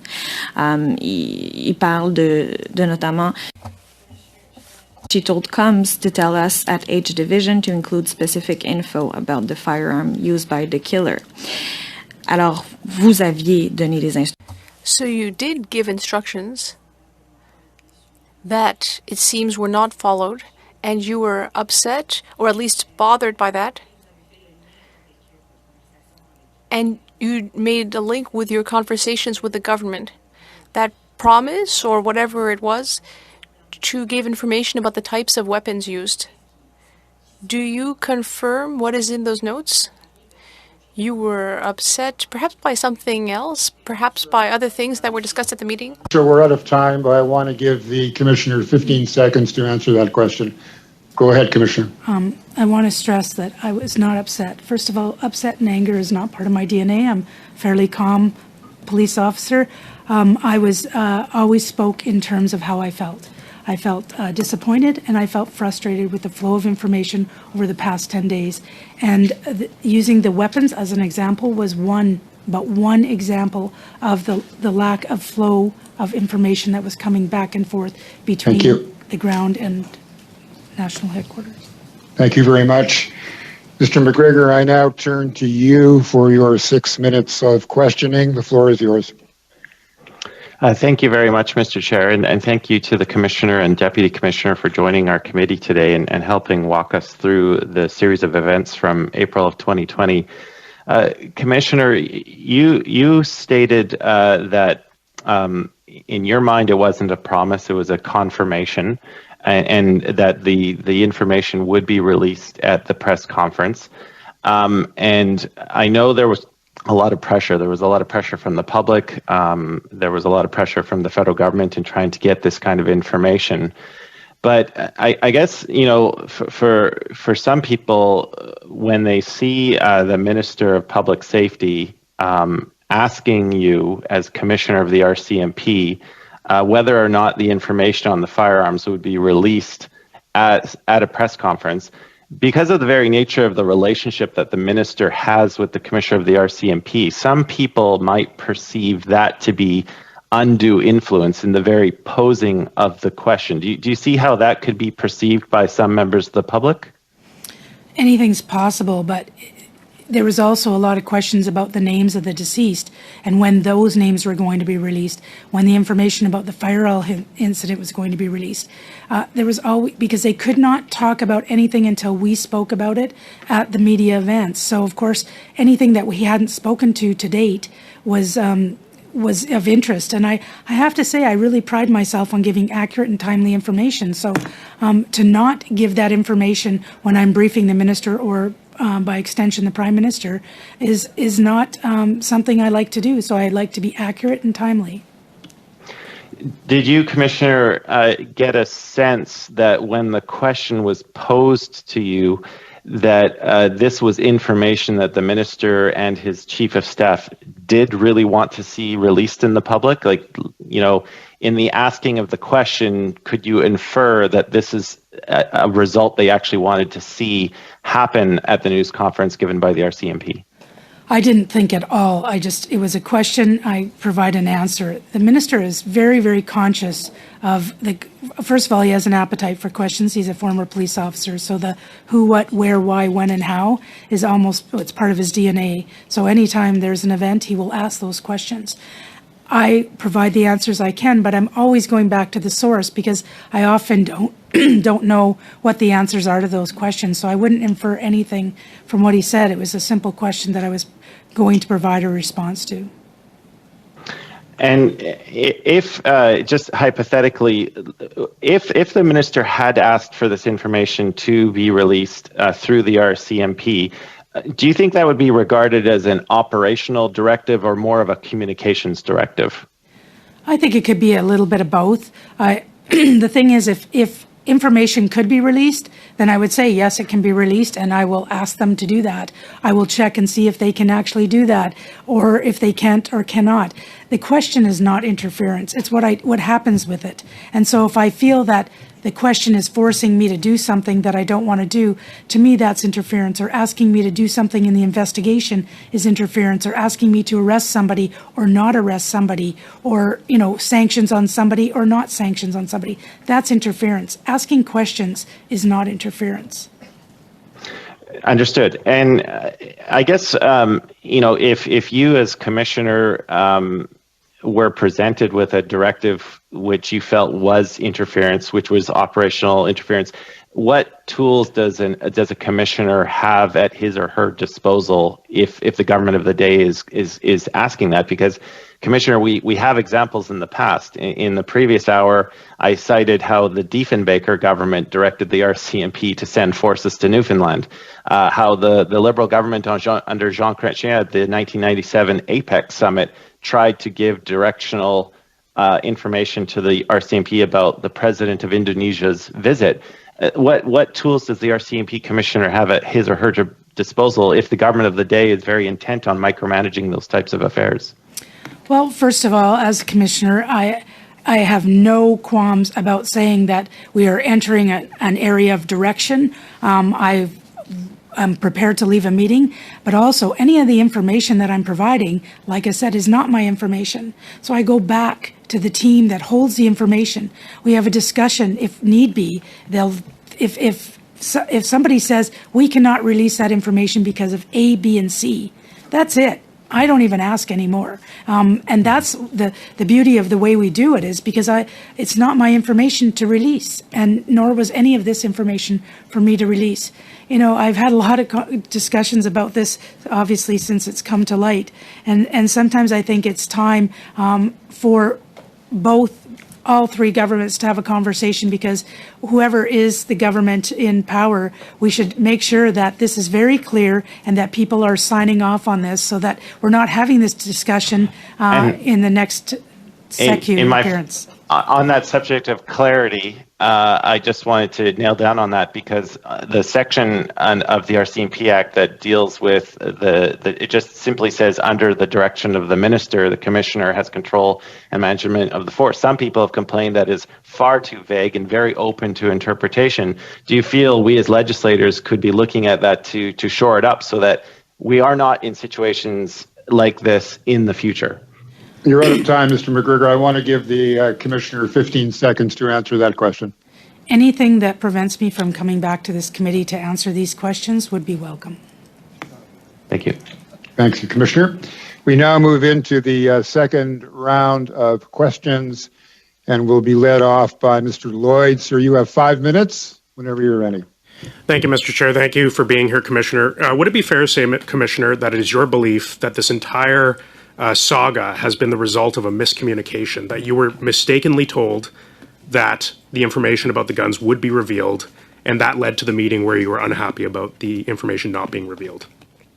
Would you say the miscommunication is the heart of the issue? Yeah, I think miscommunication is the heart of many issues. Okay, but of this issue in particular, there was a miscommunication.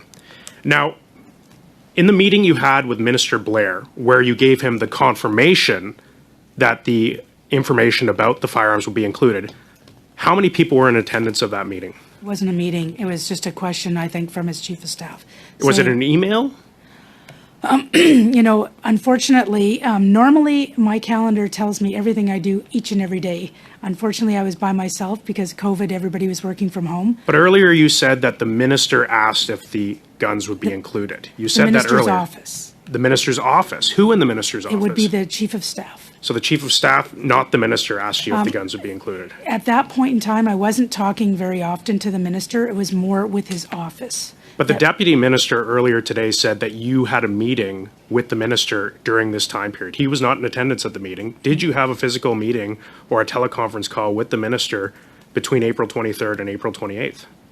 I don't have that in my records. I know that I was speaking, and I was speaking with that office fairly regularly on this event, as there was a couple of other things going on as well outside of this event. But the minister said you guys were meeting on an almost daily basis in the wake of this. The first 3 to 5 days, yes. So you weren't meeting on a daily basis between the 23rd and the 28th? Or even semi-daily? We didn't physically meet very often because of COVID. So it was over the phone, so you would have had no way to tell who else could have been in the meeting? Yeah, absolutely. Were you aware of like departmental staff or political staff or just? No, if any time I was talking to the minister, it could have been just him and his chief of staff. I had no way of knowing for sure. We Okay. didn't have MS Teams or So video. when you sent the email on April 23rd, when you said that the information about the firearms should not be disseminated beyond the Prime Minister and the Minister of Public Safety, you have every reason to believe that the Minister of Public Safety understood the direction from your email, that the information should not be shared beyond the Minister of Public Safety and the Prime Minister's office. You would have to ask him if he understood, but So- it was pretty clear, I think. So you can confirm that that information was relegated to the Minister. The Minister was told. So And the information was never released. So how would, like, that should have just ended the conversation right there. Why 5 days later were you being asked by the minister's office if this information would be included? If you had just told them 5 days before that this information should not be included because it will impact an active investigation, what changed? Like, how would it have been appropriate in any way for the minister or the minister's office to ask even the most benign question about, oh, is this information going to be included? What would make them believe that that was appropriate in any way, given your previous direction? It wasn't just about weapons. Questions were asked, when are the names of the deceased going to But be you were released? asked specifically about whether the guns would be included. You said that in your testimony. Appel au You were règlement, asked Monsieur le specifically about the Président. guns. Yes. Appel au règlement, Monsieur le Président. Sorry? Stopping my time. Is there a point of Who order? has a point of order? C'est Greg Fergus. Yes, Mr. Fergus, go ahead. J'aimerais juste, selon I'd like to just state that according to Section 18, we need to give witnesses the time to answer.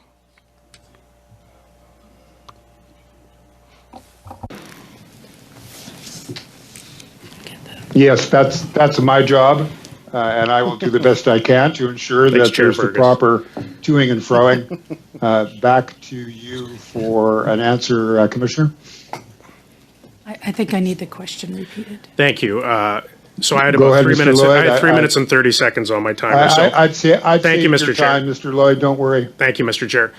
You said specifically in your testimony that the minister's office asked if information about the guns would be included. You specifically said that, correct? Yes.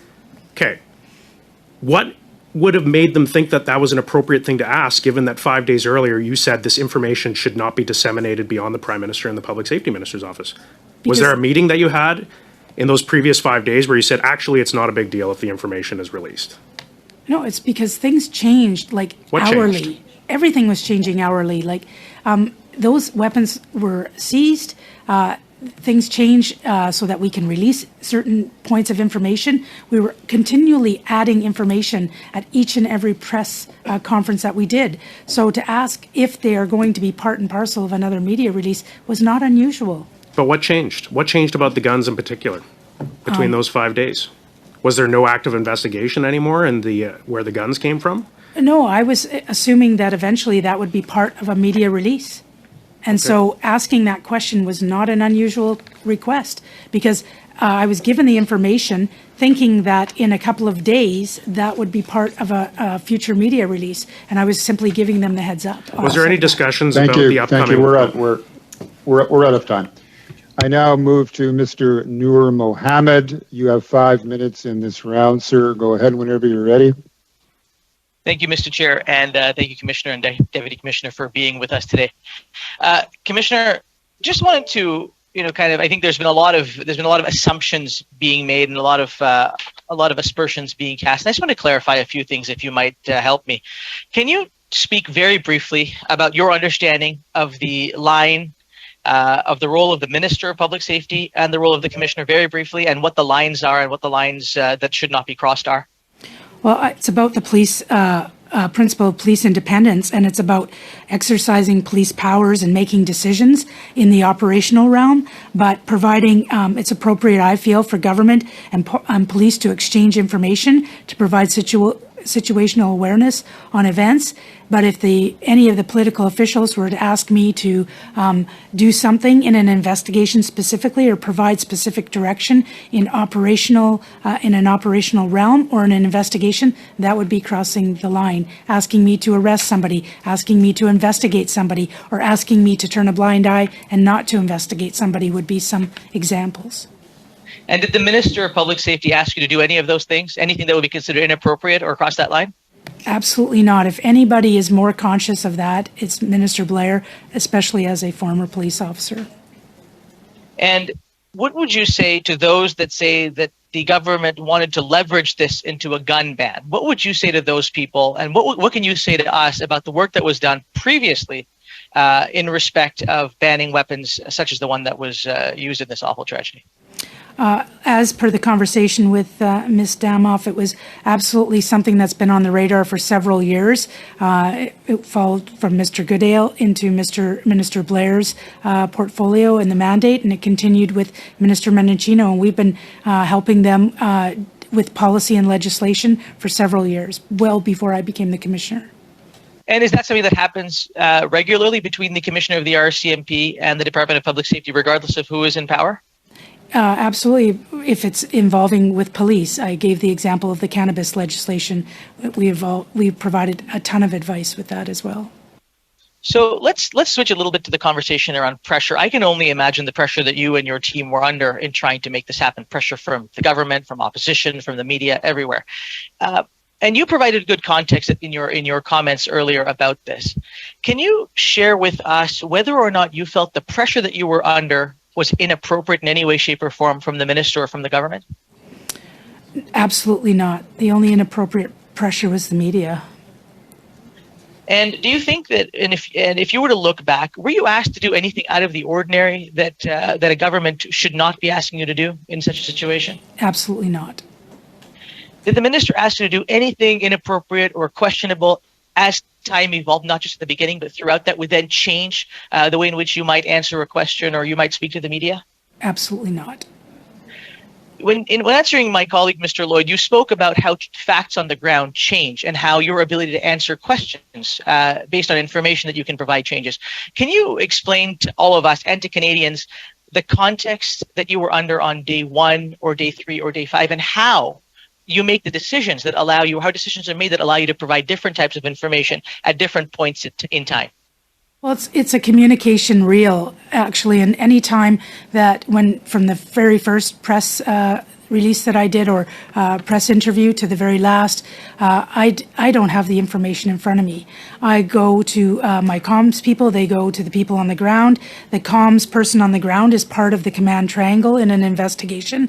They're privy to everything. They, with the people who are investigating, decide what can and can be released and when it can be released. And so when I'm doing media, that's how I get the information. But I'll tell you, I was by myself in the office, unusually, because I usually have a whole team around me that tell me where I need to be, what time I need to be there. They put the meetings in my calendar. I was, like I said, it was so unusual in that context because of COVID. But despite that unusual nature of COVID and everything that was happening, you were absolutely crystal clear on the lines that could not be crossed. And you can stand here hand to heart and say not a single line was crossed either by you or by the minister in the type of questions that you were asked, the work that you were asked to do, and in the information you were asked to provide? I can clearly say that I was not interfered with, I was not directed, and I did not cross any line. You've got 8 seconds left, Mr. I'm good. I'll give that time back to you, Mr. Chair. Thank you. Okay, thank you. And then I'll take that time and move immediately to Ms. Michaud. Ms. Michaud, you have 2.5 minutes in this round. Please begin. Merci, monsieur. Thank you very much, Mr. Chair. I'd like to come back to what I was talking about earlier, Mr. Campbell's notes. We didn't understand that this was tied to pending gun control legislation that would make officers in the public safer. She was very upset, and at one point, Deputy Commissioner Brian Brennan tried to get things to calm down, but that had little effect. Et vous avez dit, Madame la Commissaire. Madam Commissioner, you said that you were not upset, that you are a calm person. I don't want to contradict you. I wasn't there at that meeting. But Mr. Campbell was there, and he is contradicting you in his notes. And so, Mr. Brennan, is it true that you had to calm the tension? It's true that sometimes things can get more tense during a meeting? According to Mr. Campbell's notes, you tried to calm things down. Is that true?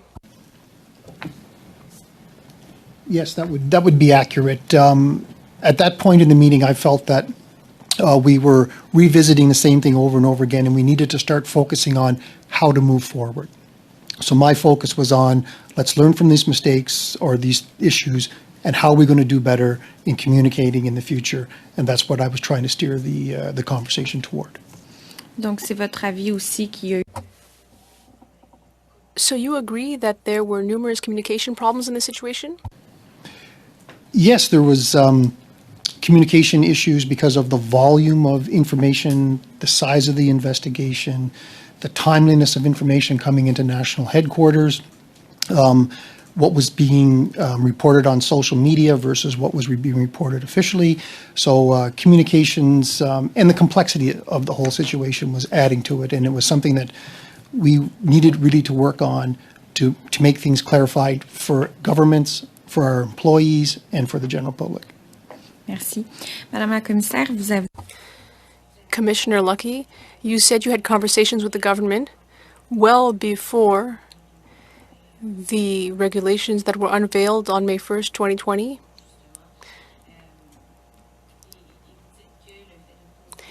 You said that when the government asks questions, that's not political interference. They are allowed to ask you questions.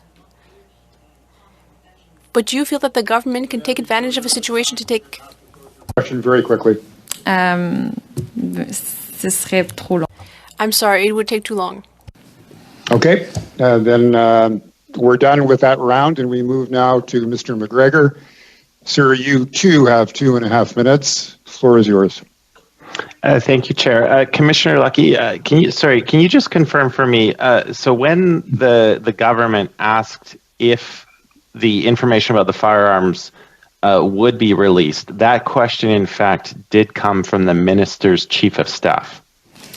This is my recollection. I know it didn't come specifically from the minister. It came from his office. Okay, so that was the question. And we know that in the course of a police investigation, the make and model of a firearm used in the commission of a crime is a very significant piece of information. What operational information did you have as commissioner that allowed you at that time to make the confirmation that that information would in fact be released? It wasn't about the actual firearms that were being used, because that still needed to be determined and attached to the forensics. It was about the information about the firearms that were seized in the vehicle of the perpetrator. Okay, so that's an important clarification there. I think that's probably the limit of my questions. So I thank you for appearing before us, Commissioner, and I'll cede the rest of my time over to you, Chair. Thank you. We'll then go to Mr. Perkins. Welcome to the committee, Mr. Perkins. You have 5 minutes in this slot. Take it away. Thank you. Maybe I can just follow up with that last question. In your email of April 23rd to the Chief of Staff, Commissioner, you said that this is the information that we know about the firearms to date. It doesn't say those were the ones found in the vehicle or not. It wasn't clear. And then you included, and that was at 4 o'clock, and you included a list of the details. Earlier, we heard the minister testify that there was a cabinet meeting that day, or a briefing or cabinet meeting somehow with the Prime Minister that day. So between that meeting and this email, where did the request for this information specifically come from? Was it a call from the Chief of Staff after that cabinet meeting? I was getting general requests from both because I normally, when major events happen, I brief the Deputy Minister of Public Safety, the National Security Advisor to the Prime Minister, and I include often the Chief of Staff to forward so that the Minister will be briefed up. Sometimes I directly brief the Minister, others.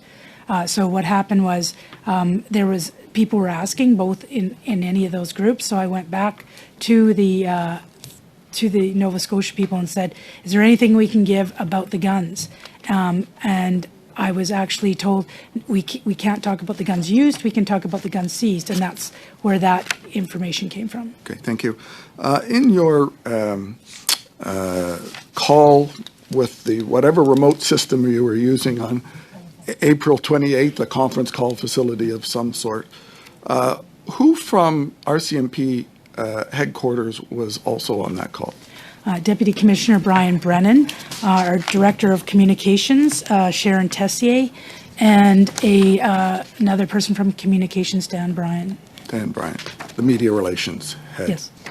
So in that call, it was referenced earlier, you said that the team in Nova Scotia didn't understand that this was tied to pending gun control legislation. Did you say that in that meeting? What I recall from is that when we were talking about why was somebody might have mentioned why the weapons were important, and I said it's not a surprise because part of the minister's mandate letter is in fact gun legislation. So that's how I was tying it. That's why that's why I inferred the question was being asked, if in fact those weapons were going to be included, along with numerous other times that I was asked when information was going to be released, because often in a press conference, the Prime Minister was asked something and he didn't have the information. So they'd come back and say, do we have that information? We're not ready to release that yet.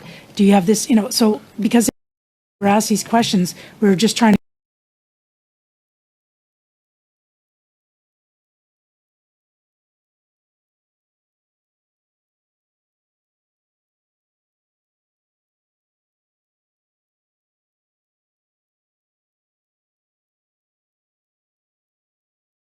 the team was trying to figure out the actual origin of the firearms that came from and dealing with the United States agencies. Was there any reason why anyone outside that police investigation actually required the details of those firearms for any reason whatsoever in an active police investigation? No, and it's funny because when I think of all of this investigation, I honestly was thinking about the connection, the guns used, and tying them to the forensics. When I asked if any of the information on the guns I have no idea what's going on with the investigation. So I asked the question, can any of the information on the guns be released? I got an email that you saw on the 23rd with the caveat. I said, okay, great. So, and I literally forwarded the email or, cut and paste and put it towards the people that were asking. Yeah, and in that email you said, please don't give it beyond the because Prime that was the Minister instructions that and I the was Minister. given. But at 10 o'clock at night, 6 hours later, in that email chain, you actually copied 5 other government officials and an RCMP person. So you actually started to disseminate it beyond the 2 that you had said. I'd have to see that. Yeah, it's on the email that was provided the Mass Casualty Commission. Mr.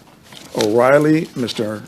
Moreau, Mr. Barrick Stewart, and Vincent Rigby were all copied on that same strain. So in essence, you had released the information about the firearms to a large amount of people beyond the Prime Minister. Some of those were, like my Chief of Staff has all the information that I had.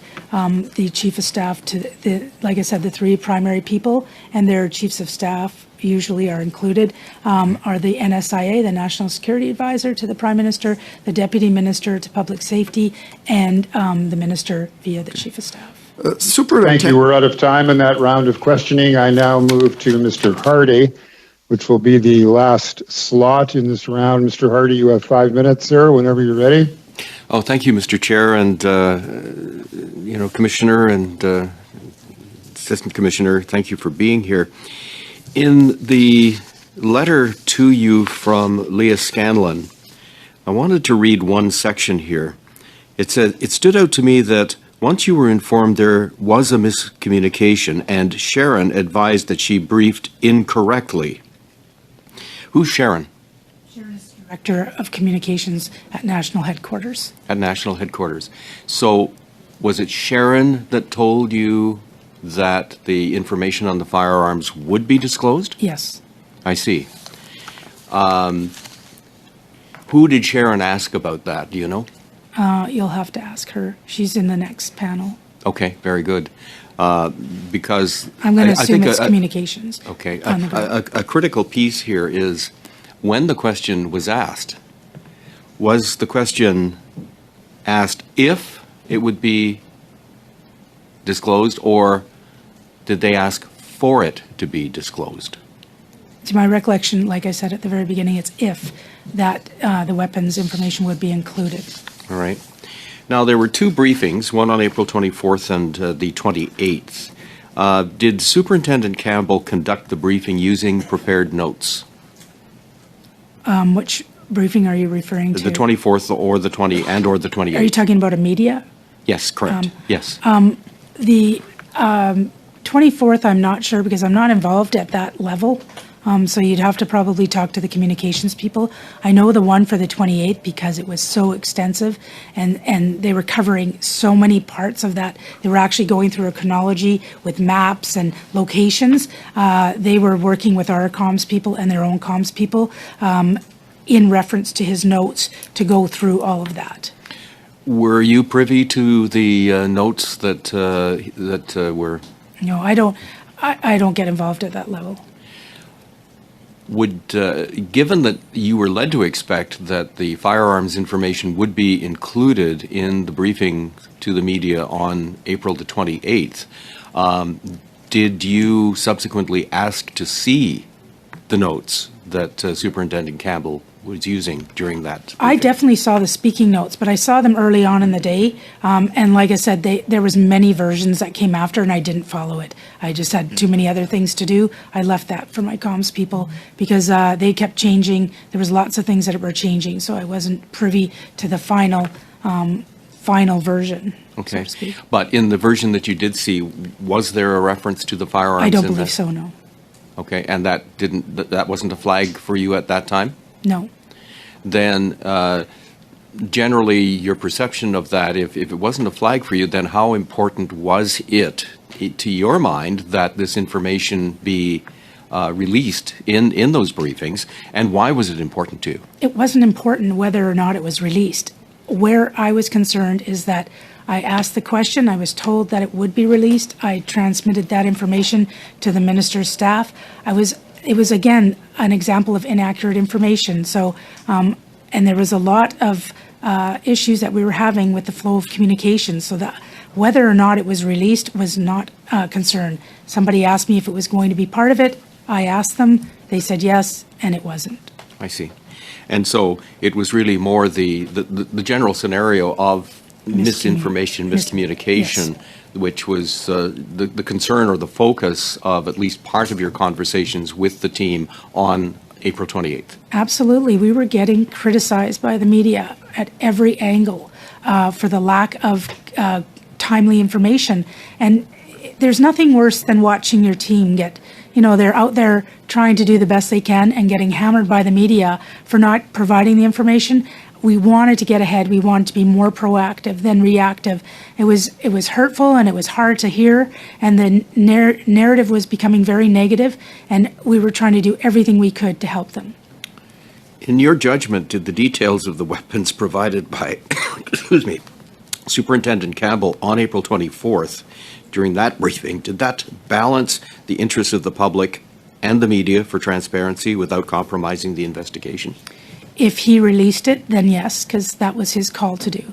That's part of his job, is to make sure he balances. If it was him who released it in a media release, then it was then he wouldn't have been compromising the investigation if he had released that. Was there not a provision, Sorry, Mr. Arter, we're out of time. Thank you. And we're out of time for this session. I would like to thank the witnesses very much for the generosity of their time. And this takes us to the end of this panel. Colleagues, we're more than 2 hours through a 4-hour meeting. I think that probably means that one or more of you may want to make a trip somewhere, even if it's to get a sandwich. So I'm going to suggest that we take a 15-minute break now to give members a chance to do whatever it is they feel obliged or required to do or want to do. And the clerk will give us the go-ahead sign in about 15 minutes when we will proceed with the next panel. Thank you very much. We're suspended for 15.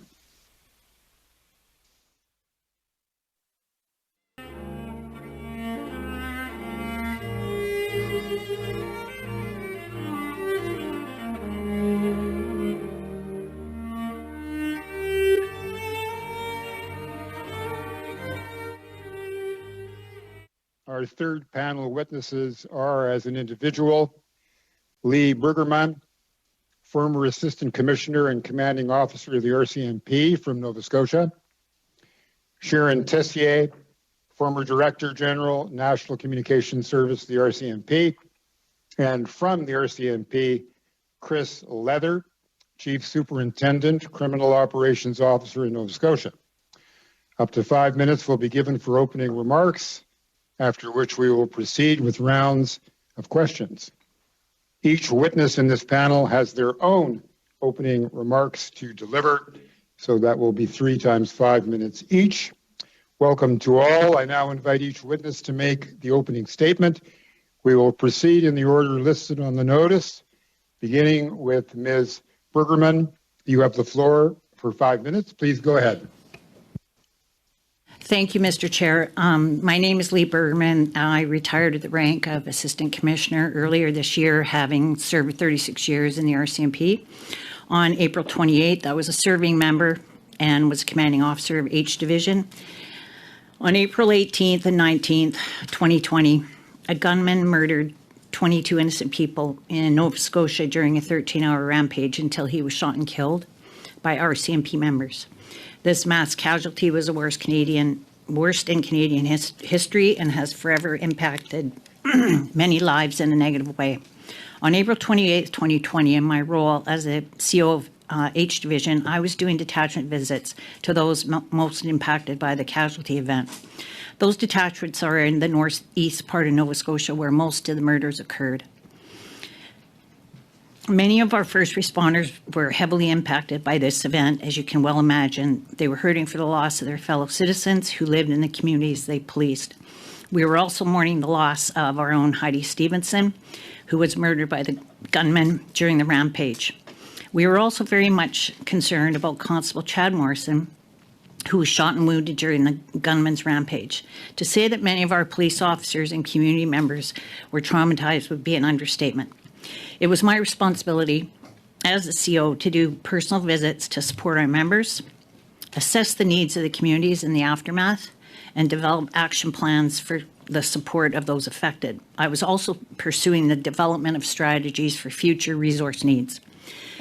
On April 28th, after finishing my detachment visits, I returned to H Division headquarters in Dartmouth. Soon after I got back to the office, I watched Chief Superintendent Campbell's press conference that he and our communications team had been working on for days. At that time, H Division was being heavily criticized for lack of information being shared about the mass casualty.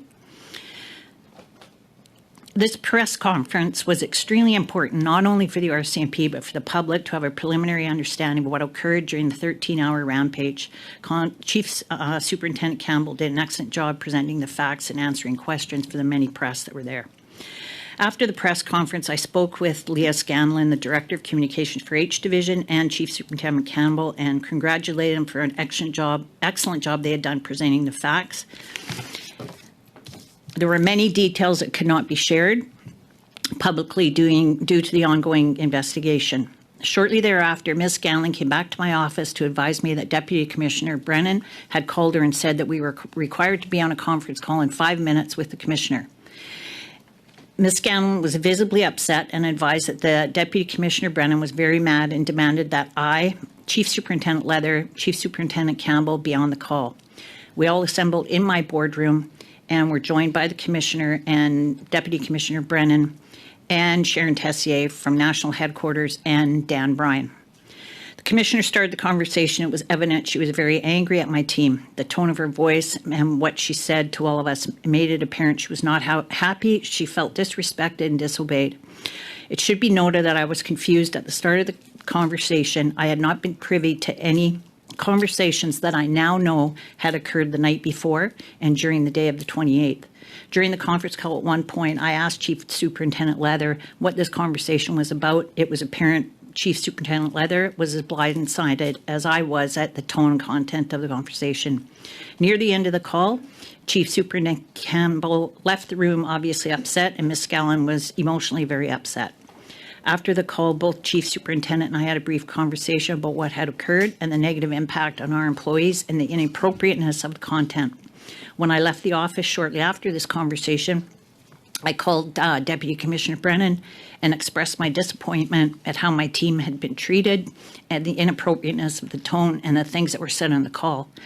Knowing the impact this conference call had on my staff, I advised Deputy Commissioner Brennan the conference call and the content were a very big misstep by the Commissioner, and I don't think the Commissioner realized the impact her words had on our staff.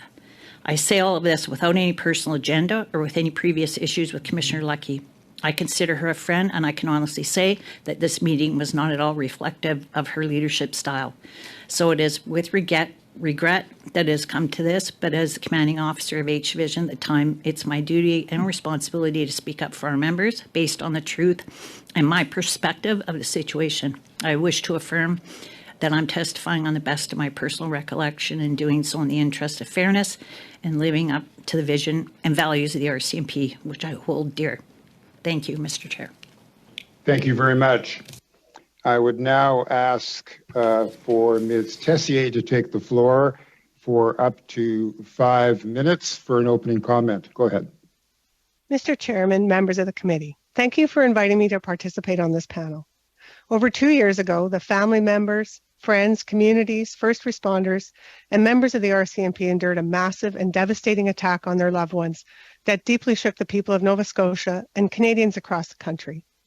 2 years later, the gravity of the unprecedented tragedy still has a stronghold on me and my RCMP colleagues. And to this day, I hold the victims, their families, and those who face the danger in my heart. My husband is from Cape Breton, where we spend several months a year. My children are all students or graduates from St. Francis Xavier University in Nova Scotia. I have seen in my family and friends the grief, devastation, and bewilderment caused by the rampage in this province. The sense of loss is profound. I've been invited here today to discuss allegations of political interference in the 2020 Nova Scotia mass murder investigation.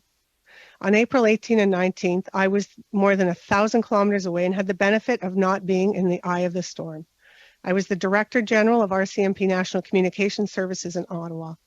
While I worked very closely with the communication teams across the country, they ultimately reported to their commanding officers and worked in partnership with their colleagues on the front line who briefed them on operational issues. We provided advice and guidance. Communications generally does not have the authority to direct or dictate what our subject matter experts share. We were nonpartisan and protected our operational independence while respecting the communications protocol of keeping our partners in public safety and the Privy Council office updated. I also regularly briefed our senior leaders, including the Commissioner. While I have a profound respect for the work of the RCMP, my father was a regular member, as is my son, I know enough about the complexities of policing to know that I am by no means an expert. However, what I do know, after more than 3 decades working for several different departments, is how to communicate and how to manage a crisis. As such, in the aftermath of the April 2020 massacre, my positioning was clear. I was strongly advocating for the timely release of information, knowing some would need to be withheld to preserve operational integrity. My goal was to uphold public confidence and trust in our organization, and more specifically, the Nova Scotia RCMP. The backbone of this was to be open and transparent, sharing what we could, and explaining why some details could not be discussed at that time. My goal was to give clarity to the public without divulging any information that could impede an ongoing investigation. It was, to say the least, a delicate balance indeed. This is why I was pushing to share more information constantly, quickly, and openly to the media and to the public. One such item was the weapons used. The public knew about the presence of guns, and I advised that we provide as much detail as possible. In crisis communications, silence is not golden and can breed doubt, rumors, and speculation. You cannot build trust in a vacuum. I was present at the meeting convened at the request of the Commissioner to discuss the ongoing communications on April 28th. Now, 2 years later, and having retired in November, I'm at a disadvantage as I do not have access to all the information from that time, such as emails or communication material, but will share my recollection. I remember it was an unpleasant meeting. Commissioner Leckie was controlled, but clearly frustrated and dissatisfied with our overall communication efforts. I cannot speak to how others felt, but it was emotional for me. I don't know anyone that likes to hear that their boss is unhappy with their work, particularly after so much effort. At the meeting, I shared that I had informed the Commissioner that there would be more clarity on the weapons, albeit at a high level, during the news conference held earlier that morning. I briefed her that it would go one way, then it went another. And to my recollection, this was the impetus for the conference call shortly after. With regard to political pressure, I cannot recall the Commissioner's exact comments, but I do remember she was irritated that she had briefed the Minister that we would be proactively discussing the weapons based on my earlier update. I'm not here to second guess my actions or those of my colleagues. Our experiences, perspectives, and views were different. They were under immense pressure in Nova Scotia. There had clearly been some miscommunication between us, as can happen when moving at an unrelenting pace, adjusting to remote work, and having numerous versions and discussions circulating at once. I offer this for context, not as an excuse. These are the perspectives from which I will be speaking today, and I look forward to answering your questions to the best of my knowledge. Thank you, Mr. Chairman and members of the committee. Thank you very much. I would now like to invite Chief Superintendent Leather.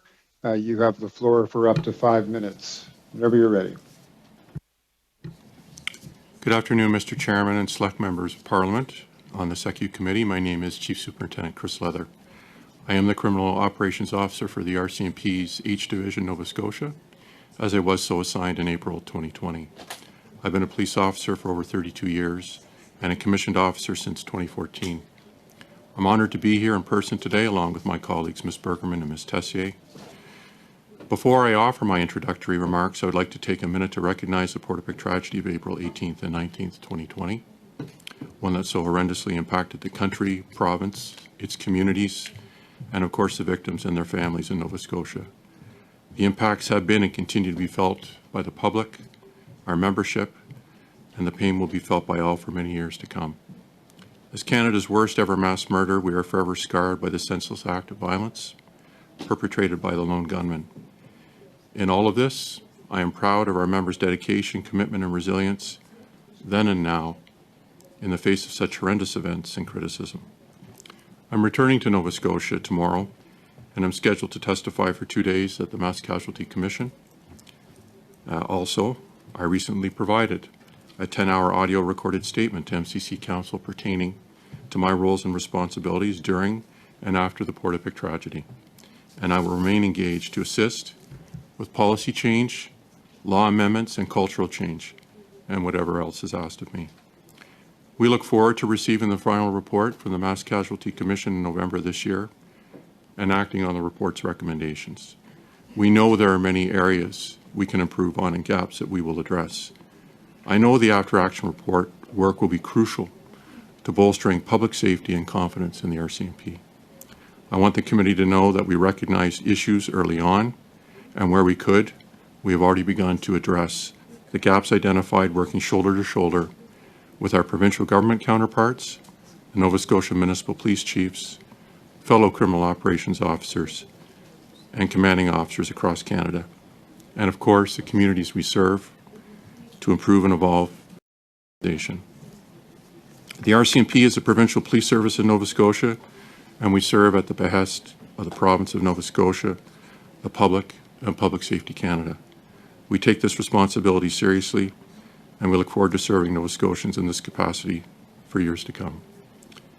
My role as a Criminal Operations Officer is as the de facto 2IC of the RCMP in Nova Scotia, with all operational units and programs except federal policing roll up under me. This includes all general duty policing and specialized policing services for the RCMP, including, but not limited to, uniform policing, specialized policing services, including our emergency response team and critical incident commanders, and operational communications managers and call takers, all who played critical roles in our Portapique response. I understand the focus of this committee's work is to determine whether there was political interference with the RCMP as it related to the gun legislation passed by the federal government in May of 2020.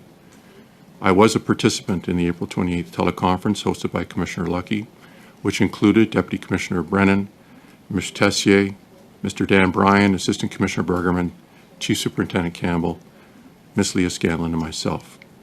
As I did in my MCC statement, I'm available to answer questions concerning what I heard on the call and my related roles and responsibilities leading up to the call of April 28th.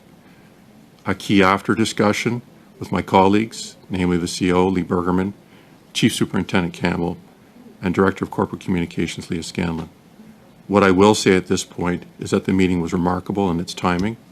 Only 10 days after the tragedy, the call contents, infused with emotion and a reference to pending gun control legislation by the Commissioner just a few minutes after a key press conference given by Chief Superintendent Campbell, during which he effectively provided a comprehensive update on the criminal investigation known as H-Strong, including associated timelines. What I will also say is that I was unaware of the key lead-up conversations that had occurred between Chief Superintendent Campbell, Ms. Scanlon, Ms. Tessier, and Dan Bryan of National Corporate Communications on the evening of April 27th and into the morning of April 28th, surrounding the firearms used by the gunman, specific to the talking points that were prepared for Chief Superintendent Campbell's April 28th televised news conference. I was truly taken aback by the discussion at the teleconference, and it would take several post-fact discussions for me to piece together and to better understand the context of the comments. Your time's up, sir. Just 10 seconds, please. I've completed this post-fact review and have a much clearer sense now of what occurred. I look forward to sharing with you what I heard and have learned since. Thank you very much. Thank you very much. And thank you for the opening remarks from all of our witnesses.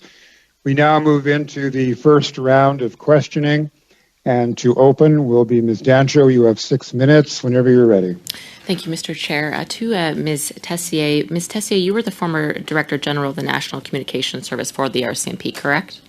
Yes, I was. Following the Nova Scotia attacks, you would have been in direct communication with Minister Blair's office, notably his staff, and the Prime Minister's office, notably the Prime Minister's staff, correct? No, I was not. I have a director of corporate communication or of operational communications, and she was the one that was briefing, as we call it, downtown, which was public safety and Privy Council office. We have a protocol that the minister's office reaches out through Public Safety Canada, not directly to us. What was her name? Jolene Bradley. And who is her contact in the Prime Minister's office? Oh, she would not have been dealing with the Prime Minister's office. It would have been Privy Council office, so it would have been probably Ken McKillop, who was the head of the communications at PCO. Was there anybody in Minister Blair's office she was dealing with? Not that I'm aware of. She would have been dealing with our colleagues in communications at Public Safety. Okay, thank you.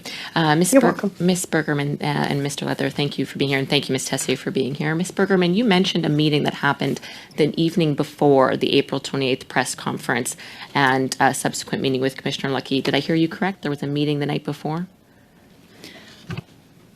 I'm not aware of a meeting. I misheard you. I'm going to ask you a few questions just in response to Leah Scanlon and Darren Campbell's notes and letter. Leah Scanlon also mentioned to the MCC in an interview that the Prime Minister and Minister Blair were, quote, were weighing in on what we could and couldn't say. Was that your experience?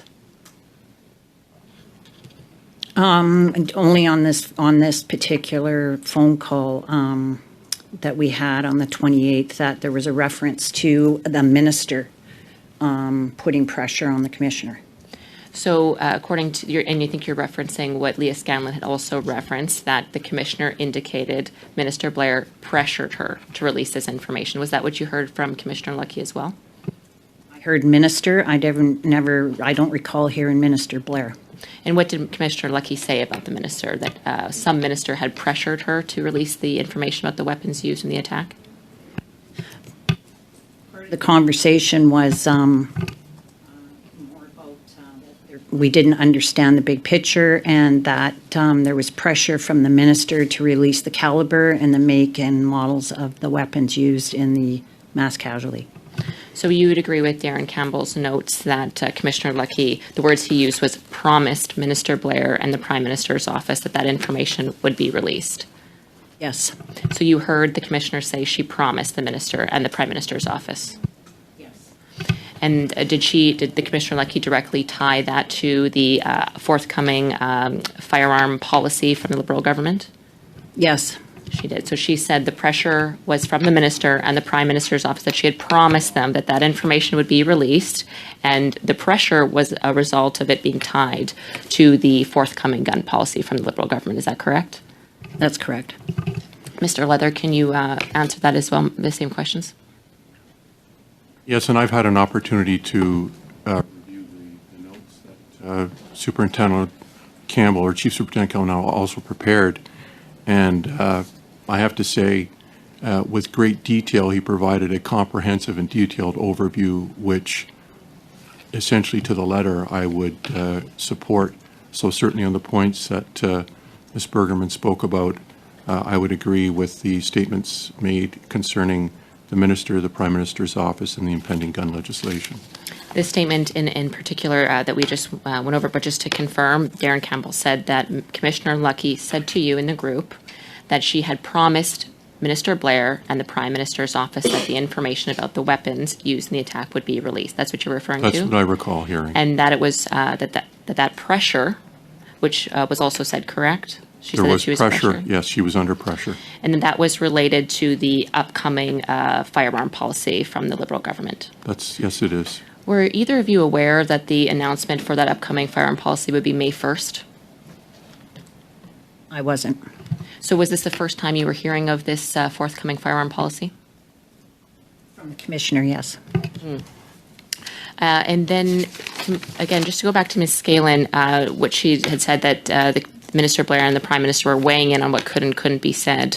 Does that seem to, based on what you heard from Commissioner Luckey, that seems to be accurate? They were, the Prime Minister and the Prime Minister's office and Bill Blair were, in essence, trying to pressure Commissioner Luckey on what would be released? Based on what I heard on this particular teleconference. Thank you. Ms. Tessier, you were in the room as well, correct? Yes, I was. Do you have the same recollection as Ms. Bergen, Mr. Leather, Mr. Campbell, and Ms. Scanlon? I do not. I remember her being irritated that she had told the minister that we would be releasing guns, but I do not remember talk of pressure or any of the like. I didn't take notes, which is not helpful. It's interesting, Ms. Tessier, you work with the national headquarters RCMP, not the Nova Scotia RCMP, correct? And Yes. Mr. Leather, you work with the RCMP in Nova Scotia, correct? Yes, I do. And Ms. Bergen does as well, as does Darren Campbell and Leah Scanlon at the time. So the four individuals from the RCMP in Nova Scotia have a different recollection than Ms. Tessier and Commissioner Luckey. I find that very interesting. With my remaining seconds, did you have anything to add? And we're Ms. out of Bergen? time, Ms. Dancho. Thank you. Yeah. Now we'll move to Mr. Noor Mohammed. Sir, you have 6 minutes in this round. Whenever you're ready, floor is yours. Thank you, Mr. Chair, and thank you to the witnesses for making the time to be with us. Former Commissioner, Deputy Commissioner Bergerman, if I could ask you, in your dealings through this matter, did you ever hear directly from the minister or the minister's office in respect of what they were asking the RCMP to do or not to do? No, I was not. So you were not aware of any instance directly that you heard yourself where the minister's staff were instructing anyone to do anything, correct? I never heard anything directly, no. So you never heard the minister in any way, shape, or form try to pressure anyone? No. So you were hearing secondhand information, which you're now conveying. Is that correct? From the Commissioner, yes. Okay. And is it possible that, we can all disagree with people's management styles. We can all disagree with how people come across in meetings. But is it possible or probable that the commissioner was expressing frustration as a result of the commitment or confirmation she might have given versus what was asked of her? I am unaware of that because I didn't know of any conversation prior to this teleconference that had gone on, I'm guessing, between Ms. Tessier and Ms. Scanlon and probably Dan Bryan. You would not be able to say this with any certainty, correct? Be able to say what? That these what you're saying, that this possibly happened, that possibly. You don't have any certainty around that, do you? I don't have any direct knowledge of conversations that were had prior to this teleconference. Okay, thank you. Ms. Tessier, you've been in the business of communications for a very long time, and you've seen a lot in your career. Can you talk to us a little bit about how facts on the ground change the RCMP or any national security agency's ability to communicate and what they can and cannot share? Well, we always try to keep our credibility and the confidence and trust of our communities by sharing as much information as quickly as possible. And as you've heard, I mean, information changes over time. What may have been something that we need to withhold until it was clarified and confirmed, we can eventually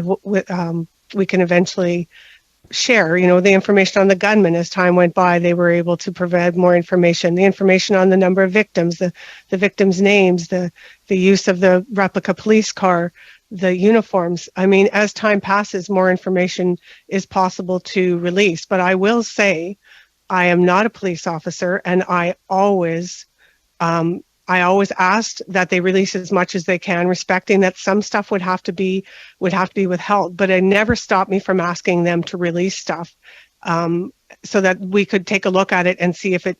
Well, no, I say we, so they could take a look at it and decide, would this actually impede an operation or result in decreased operational integrity. So I understood my role and my lane, and they understood their role. But my goal at the end of the day was to, confidence and trust in a policing organization is essential. So I was trying to keep our credibility as high as possible. And is it safe no, go ahead, sorry. Is it safe to say that everyone involved here was aware of the lines and doing their best not to cross any lines? I think absolutely. That's common. Our members know that they need to provide us the information. We can only share what we know, but they also know to keep a box around the stuff that has to be withheld. And that's how we operate. We always have, and it works well. And would you say that that was the case in this situation, notwithstanding frustration that people may have been felt, what maybe have been perceived as anger or disappointment, as Commissioner Lucky, characterized her own views?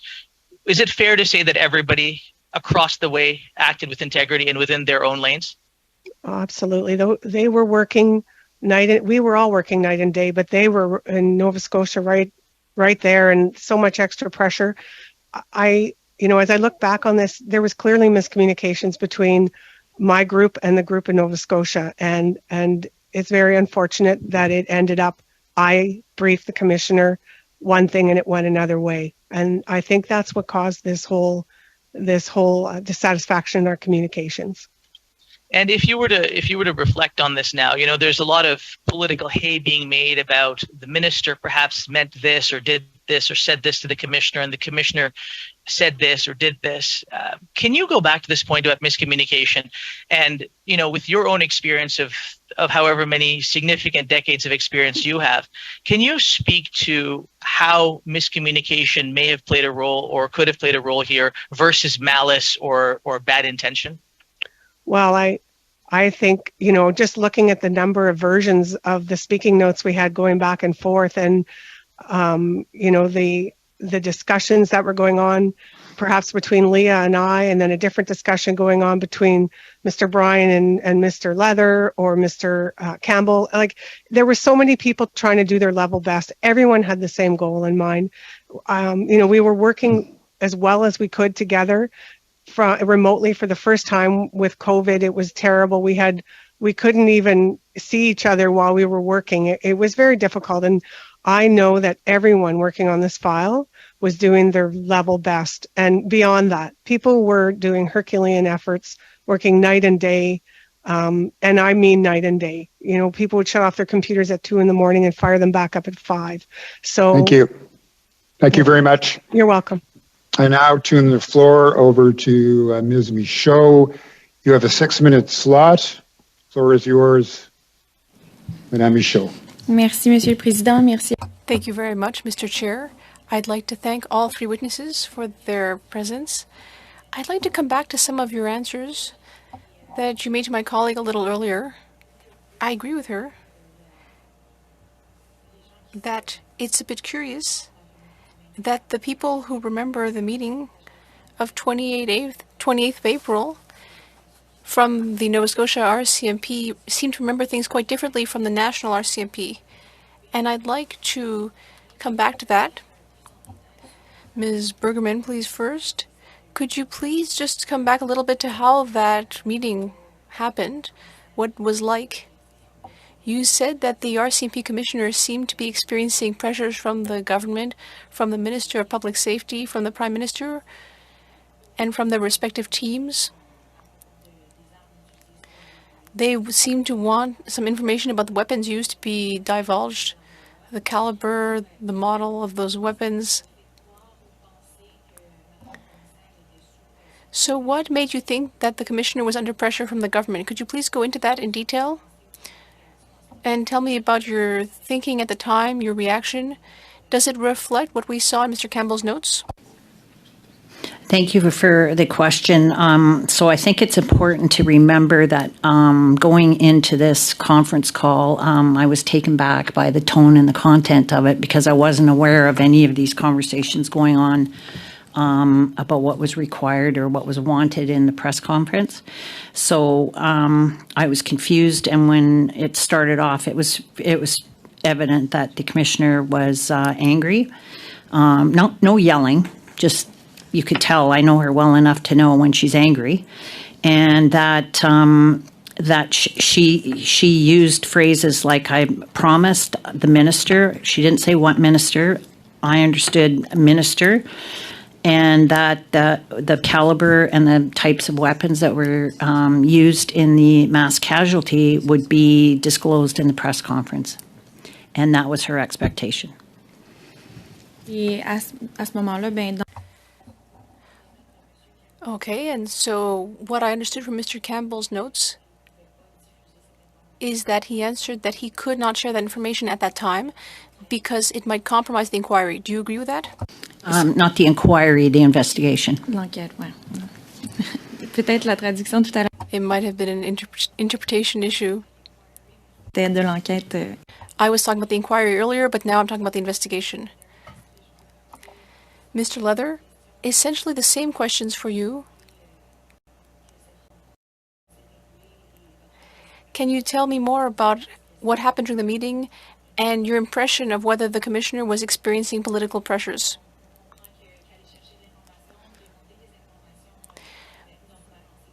We know that just asking for information doesn't amount to interference, but when there's a certain level of pressure to get information more quickly, that may be what happened here. Is that your impression? For the member through the chair,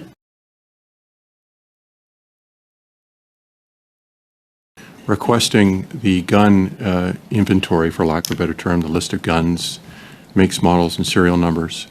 So really, that's when it began for me in terms of this issue. And it was a request that obviously I took seriously directly from the commissioner. That would be out of the norm of communication to a criminal operations officer, but again, under the circumstances, the gravity of the situation, it didn't seem completely odd to me, because that would be something that would make sense for the commissioner to share within her senior executive committee in Ottawa. That's the deputy commissioners and equivalents. And it was on April 23rd that CO Bergerman and I actually had a conversation with CERT. CERT is the Serious Investigative Team that oversees police activity akin to the SIU here in Ontario for matters where there is a death in police custody or at the hands of police. And it was clear from our conversation with the CERT director that we would be allowed to provide that gun inventory to the commissioner so long as it was used within the RCMP, and that's it. And that was the agreement and the commitment that we made to the director of CERT, which I passed along to Ms. Bergerman, which presumably went up to Ottawa.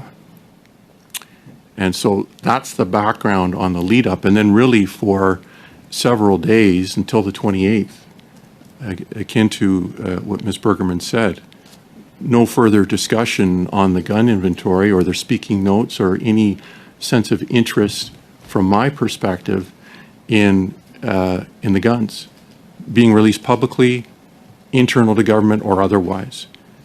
And I would echo Ms. Bergerman's comments about the surprise that it came up the way it did on the 28th for an issue that I thought had essentially been resolved through obtaining this inventory and passing it along to be used for internal discussion and understanding.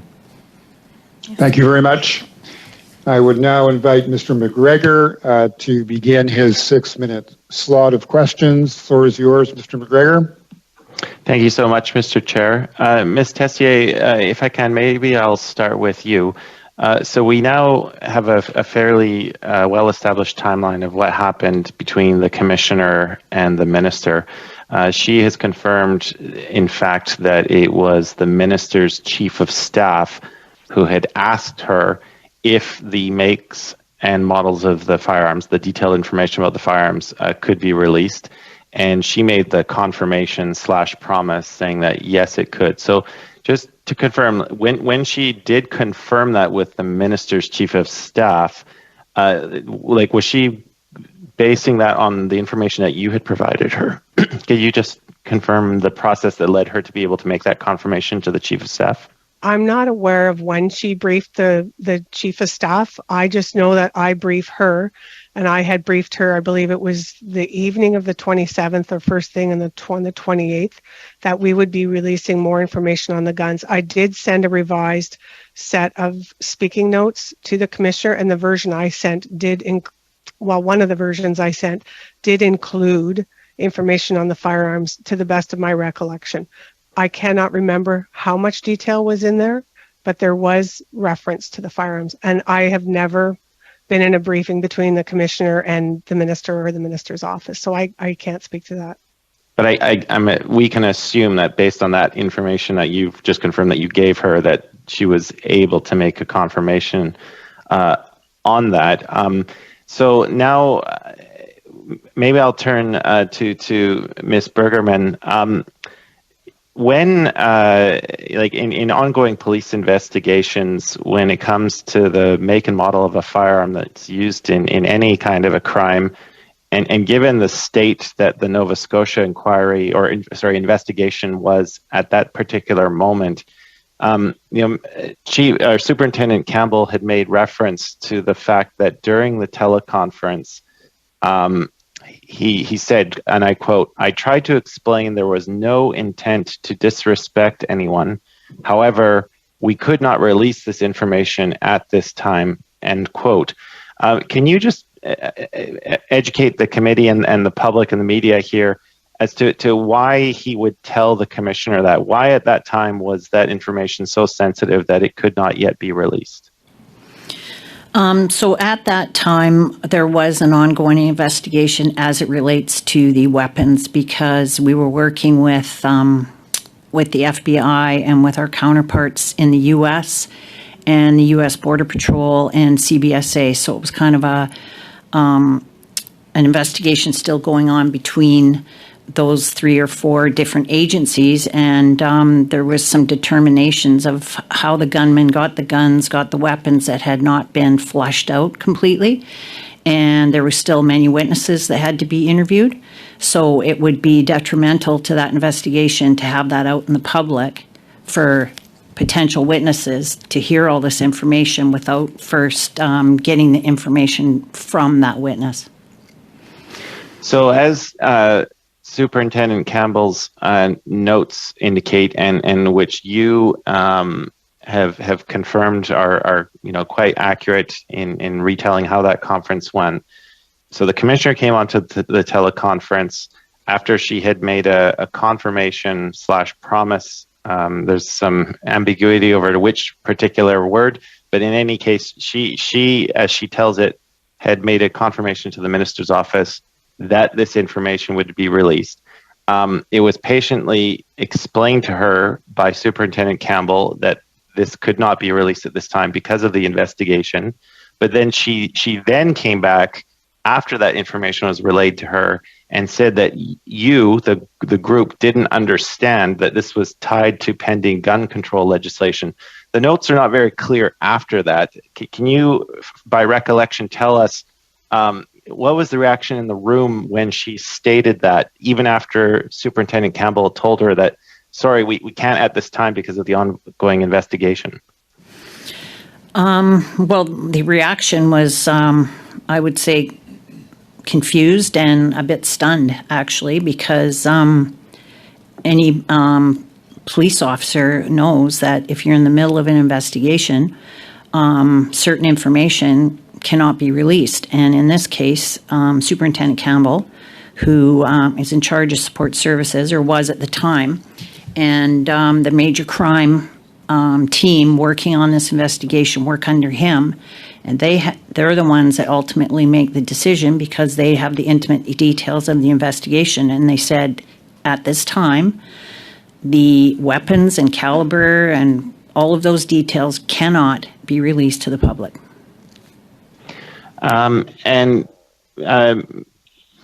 Maybe Chief Superintendent Leather, do you have anything else to add to that? I mean, Ms. Bergerman said there was a sense of confusion in the room. Do you have anything to add to that in the final 30 seconds? I would just reiterate the importance of the sanctity of that information 10 days after the tragedy. And Darren Campbell was well positioned to make that statement to the Commissioner and to provide that rebuff to her, given his knowledge of the file, his courage of convictions around that. And there was an exchange, if you will, between them about the importance of that. And I don't believe that the Commissioner was overly compelled or convinced with his response, saying that we didn't fully understand the implications of not releasing. Thank you very much. We now move to the next round of questions. This is a 5-minute round for you, Mr. Perkins. The floor is yours whenever you're ready for it. Thank you, Mr. Chair. Thank you for appearing. You are both very seasoned police officers and investigators. Did either of you take notes of the conversation? Yes. Could you table those with the committee? Not here, I can't. I would have to get them out of Nova Scotia to be able to table them. Superintendent, could you do that as well? Yes, I have them here. Oh, that would be great. Thank you very much. I know at RCMP HQ, they have the ability to tape every phone conversation. Did your office have in the conference room have ability to tape this conversation, or did you? We did not tape the conversation. Okay. Thank you. Chief Superintendent Leather, you said that CERT said that the information on the firearms could not be released to anyone outside of the RCMP, and that was on April 23rd. Is that correct? Yes, sir. So at 4 o'clock on April 23rd, when the Commissioner emailed the details of the firearms to people outside of the RCMP, was she breaking rules with CERT? I'm not sure that the Commissioner was aware of that caveat that was put on the notes. My communication with the gun inventory went to Ms. Bergerman, and where it got communicated beyond that and what was contained in a caveat or not, I'm not sure. But it was clear from our conversation with Mr. Curran, the director, that that was the expectation of the RCMP, that we keep it in-house, and I certainly pass that along. And that would not be an unusual request in the circumstances? Under the circumstances, because they pertain to the gun inventory of the weapons seized from the gunman's car at the now infamous Big Stop where he was dispatched. And that CERT, in fact, had primacy on that investigation because there was an investigation into the shooting of the gunmen by our members. Yes, H. Strong was an ongoing criminal investigation that we were running parallel. And therefore, it's only appropriate that we would consult with the CERT director to make sure he was comfortable with its release. And so the Commissioner would have known that in the incident where RCMP had been involved in a shooting, generally CERT would insert itself into those situations and would restrict the information flow. The Commissioner would be well aware of the CERT investigation, yes. Okay. Ms. Tessier, were you involved in the drafting of the Commissioner's public statement for June 21st that was released this year? No, June 21st this year, I've been retired since November. Okay.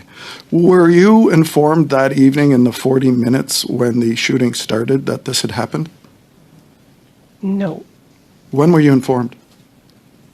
I believe it was the following morning. It is terrible to say, it is a blur. I believe it was the following morning. Okay, thank you. I have more questions, but I'd like to turn the rest of my time over to my colleague, Rachel Dancho. Mr. Chair, I'm going to move a motion which procedure-wise we know we would need to discuss now, or at your discretion, Mr. Chair, of course, on the will of the committee, we could discuss it after we finish this round of questions from all parties. My staff has hard copies in both languages and is emailing an electronic copy to the clerk now. Mr. Chair, I move the following motion that pursuant to the standing order the committee, Standing Order 1082, the committee hold a meeting on the allegations of political interference in the 2020 Nova Scotia mass murder investigation study no later than August 31st, 2020, to hear from the following witnesses: Superintendent Darren Campbell, Nova Scotia RCMP; Leah Scanlon, former RCMP Communications Director; Alison Whelan, RCMP Chief Strategic Policy and Internal Relations Officer; Dan Bryan, Director of Media Relations, RCMP; Jolene Bradley, Director of Strategic Communications Operations; Ken McKillop, Assistant Secretary to the Cabinet, Communications and Consultations, Privy Council Office; and the Minister of Justice and Attorney General of Canada and his officials. Okay, and this motion has been translated and circulated to all members of the committee? Correct. Yes? We are passing it out now, Mr. Chair. Okay. The clerk is in the process of doing that. Yeah, I think we should deal with the motion now. So once the motion has been circulated, clerk, give me the high sign, and then I will open up the floor to comments on the motion.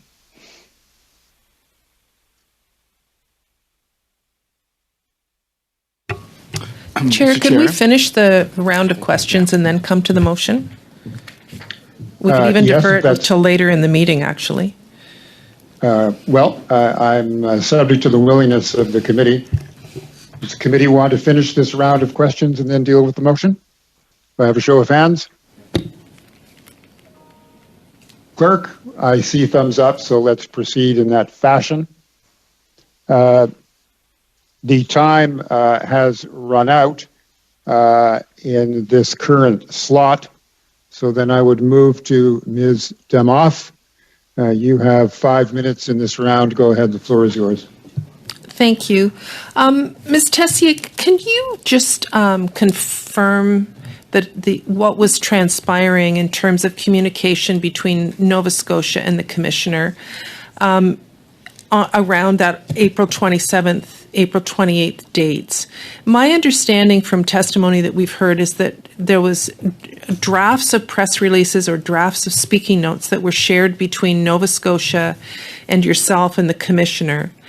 And so she had an understanding which she shared with the government about what was going to be said at the press conference. Is that correct? Yes, as notes were finalized, I would share them with her chief of staff. Obviously, we ended up finalizing some and then revising them, but I would share copies with the commissioner's office.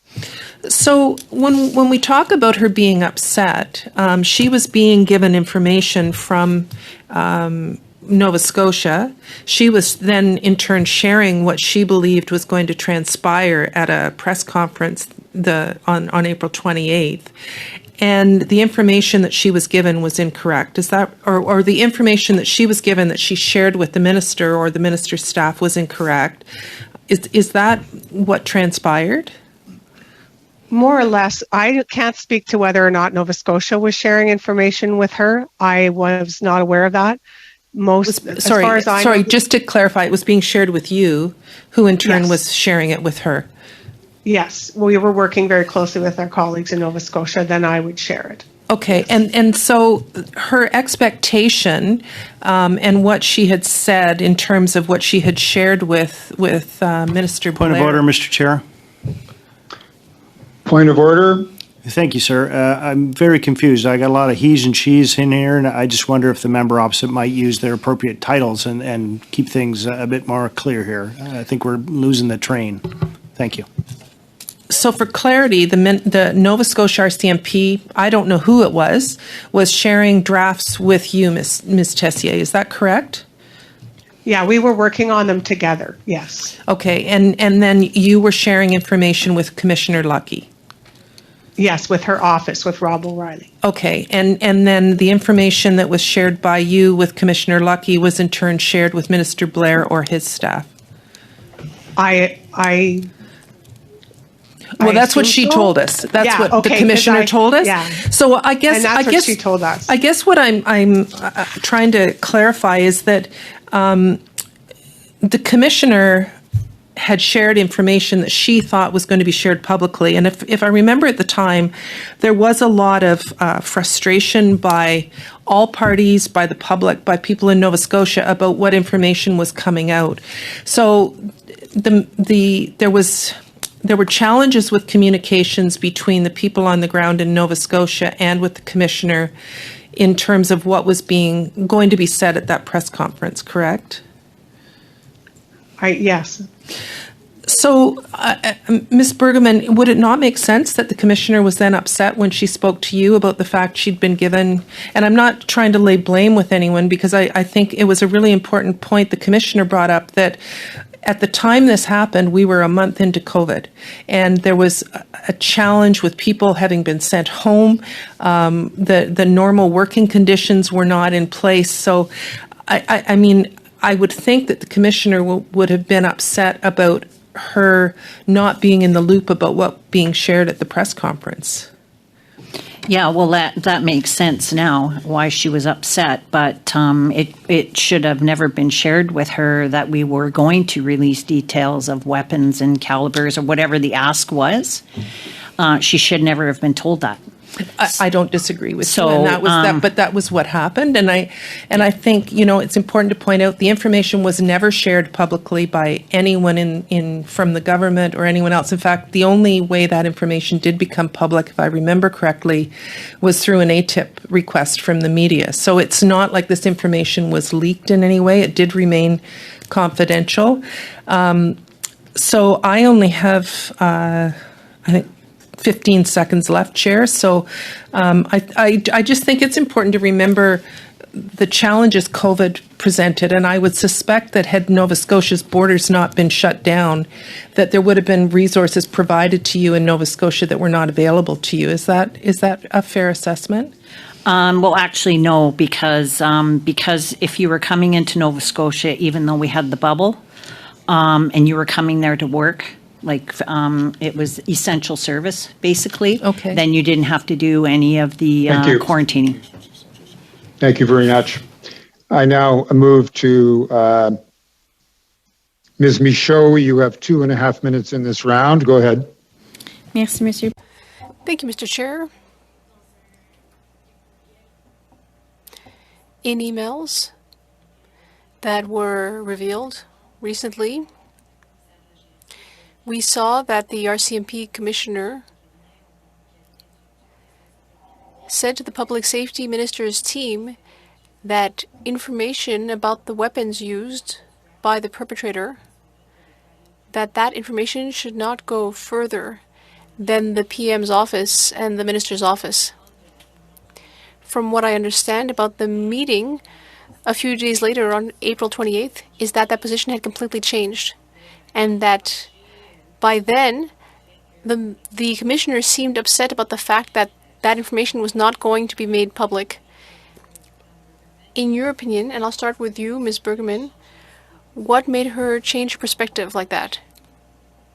Were there perhaps conversations with you or with minister's staff which led her to drastically change her position? I'm unaware of why her position changed. I certainly didn't have any conversations with her about it, and I would always rely first on the wishes of CERT and the wishes of the investigative team at that time, because they have the intimate knowledge of what they can and cannot release. So I don't know what changed her position. Monsieur Leather, est-ce que vous avez une idée? Mr. Leather, what about you? Do you have a sense of what could have made that position change drastically within a few days? I understand that in an investigation like this one, there is information that cannot be divulged at an earlier stage, but then later it can be divulged because everything's changing very quickly. So this seems like a fairly major change. What do you think is behind it? Like Ms. Bergerman, I'm not aware of any conversations. I certainly didn't have any with the Commissioner, Deputy Commissioner, or obviously with Public Safety Canada. And nor was I aware of any significant change from the 23rd to 28th, certainly in terms of the investigation that would have a shift like that in terms of openness and now an ability or desire to want to share that information with the public, because we're talking about the press conference and it going out in the speaking points.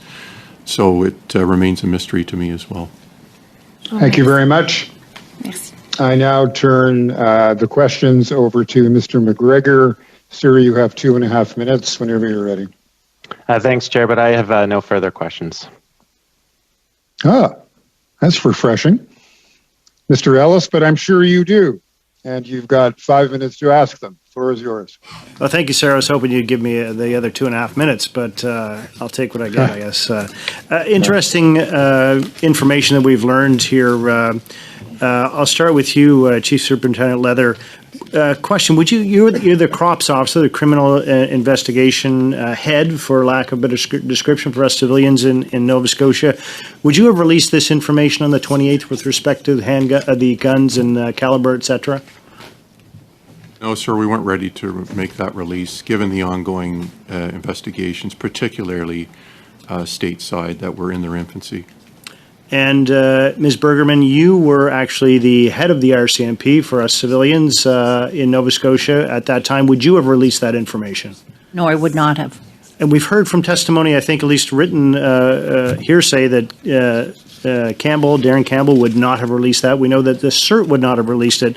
So I guess the question is how did that information get to people that shouldn't have had it? How did it get to politicians? How did it get in their hands? Do either of you have any idea how it got there? I can only make assumptions, sir. And that would be we shared the information with the commissioner and the inventory list that Chief Superintendent Leather was talking about, and that information was passed on to public safety. And Chief Superintendent Leather, would that be your assumption as well, sir? Yes, I'm aware of the emails that went from the Commissioner over to the Chief of Staff for Public Safety and the Deputy Minister. But that's the extent of my knowledge with the gun inventory. So is it fair to say then that you actively would have said, please do not release this information to the politicians, and they got it anyway? Is that fair, Ms. Bergerman? Yes. And Chief Superintendent Leather, that's your recollection as well? My recollection was sharing the caveat that it remain within the RCMP and go no further. Gotcha. And a question to Ms. Tezier then. You were communicating with the Commissioner of the RCMP. I guess the question is, was it you then who released this information and said, did you have a conversation with the Commissioner, said do with it what you will? I didn't have the information. So you who were the communications director, I think, now just correct me if I'm wrong, you said that you would communicate directly with the commissioner around around this style of information. Is that correct? I would communicate with the commissioner around what was going to be released publicly. I did not have access to any I don't have operational information. We discuss what we can discuss publicly. I am not briefed, generally speaking, on makes, models, that type of thing. So then we have on one side the operations people, the criminal investigators who are saying, do not release this information. And then we have a commissioner who took the information and did with it what she wanted to. That's what it seems to me. Under pressure, of course, yes, under pressure from the politicians. Minister Blair, perhaps. That being said, I think, Chief Superintendent Leather, you talked about a meeting on April 27th, perhaps going into the 28th, and you mentioned Dan Bryan, who's another communications person. Was it you, sir, that mentioned that meeting? I mentioned in my opening remarks that there was communication between Dan Bryan and Leah Scanlon and Darren Campbell in the division. However, I did not participate in those meetings. I just became aware that they were occurring in the lead up to the press conference in terms of the preparation of the speaking points. Dan Bryan having been a member of Sharon's staff at the time. Right. Thank you, sir. Mr. Chair, I'd like to cede the rest of my time to Mr. Perkins, please. Go ahead, Mr. Perkins. You have another minute. Thank you, Mr. Chair. Ms. Bergerman, with regard to the CERT demand that it stay within the RCMP, did you inform the commissioner or her office that that was not to go out beyond the RCMP? The Deputy Commissioner, Brennan, and it was discussed as well on between Chief Superintendent and Leather and I. Okay, thank you. Did Ms. Tessier, did at any time you communicate the details to Leah Scanlon of what was being asked before that press conference? Sorry, time's up. I'll give the witness 10 seconds to answer. I was never asked to do anything in the conference. I was asking that we release as much information as possible. It wasn't coming from outside. Thank you. I now call on Mr. Hardy for the last chunk in this round. And given the time and that we have a hard stop at 3 Eastern time, I'm going to cut the questions and let the witnesses go after this, and then we will go back to the motion. Mr. Hardy, you have 5 minutes. Thank you, Mr. Chair. I may cede some of my time to Ms. Damoff if there's a question that I haven't quite answered. We're dealing with the fog of war here. Things are dynamic. Information is coming in drips and drabs, some of it unconfirmed. Chief Superintendent Leather, at one point you were asked if the alleged gunman was known to the police, and you said no. Okay, that stuff happens. And it happened rather continuously. And I submit to you, Ms. Bergman, that if the superintendent, or if the commissioner was not happy in that April 28th conference call that she had with you, it may not have been because the information on the firearms wasn't released, but that what happened was yet another failure in the communication process, one of many that, of course, was putting your department under a lot of stress and pressure and putting the commissioner under a lot of stress and pressure. Is that not feasible here? Well, that's not what was communicated from her during the phone call. It was directly related to pressure about the caliber of weapons, and that we didn't understand the big picture of the dynamic here with downtown, and certainly didn't say on the call that she was displeased about our overall communication. I would submit that the press conference that Chief Superintendent Campbell had just done was one of the best ones that I've seen. But if I could, there was an expectation with all of the various speaking notes back and forth, and Ms. Tessier, I want you to chime in on this, that at one point there was a reasonable expectation on the part of the commissioner that the information on the firearms would be disclosed. Now, how that changed and morphed with the various versions of the speaking notes going back and forth perhaps is a discussion that deserves longer time than we have.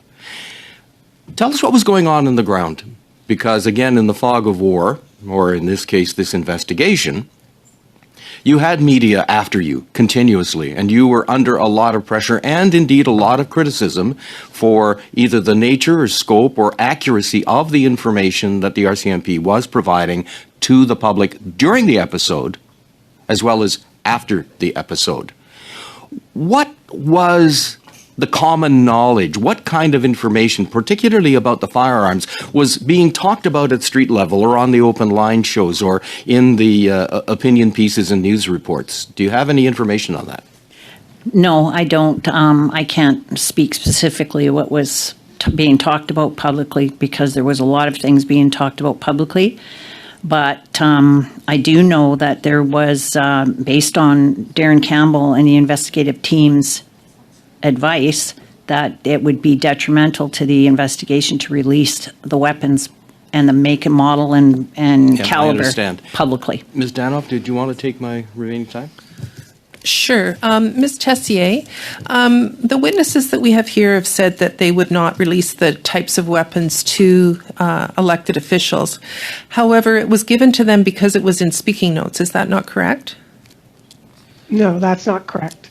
So where did the commissioner understood that the weapons would be released? Why was that? Well, she understood that we would discuss the weapons. The calibers, the models and all that, I cannot recollect if that was in one of the versions. I remember it was quite high level, but I assume that the decision was made not to discuss them at all because it would just lead to further questions that we couldn't answer at that time. But I did not, from what I understand, the information that was released after a direct request by the commissioner to Nova Scotia. Okay, thank you. You're welcome. Are you done, Ms. Demoff? You've got 35 seconds if you want them. No, that's fine, Chair. I would ask if we could suspend for 5 minutes, though, after the witnesses are released. Okay, and I will release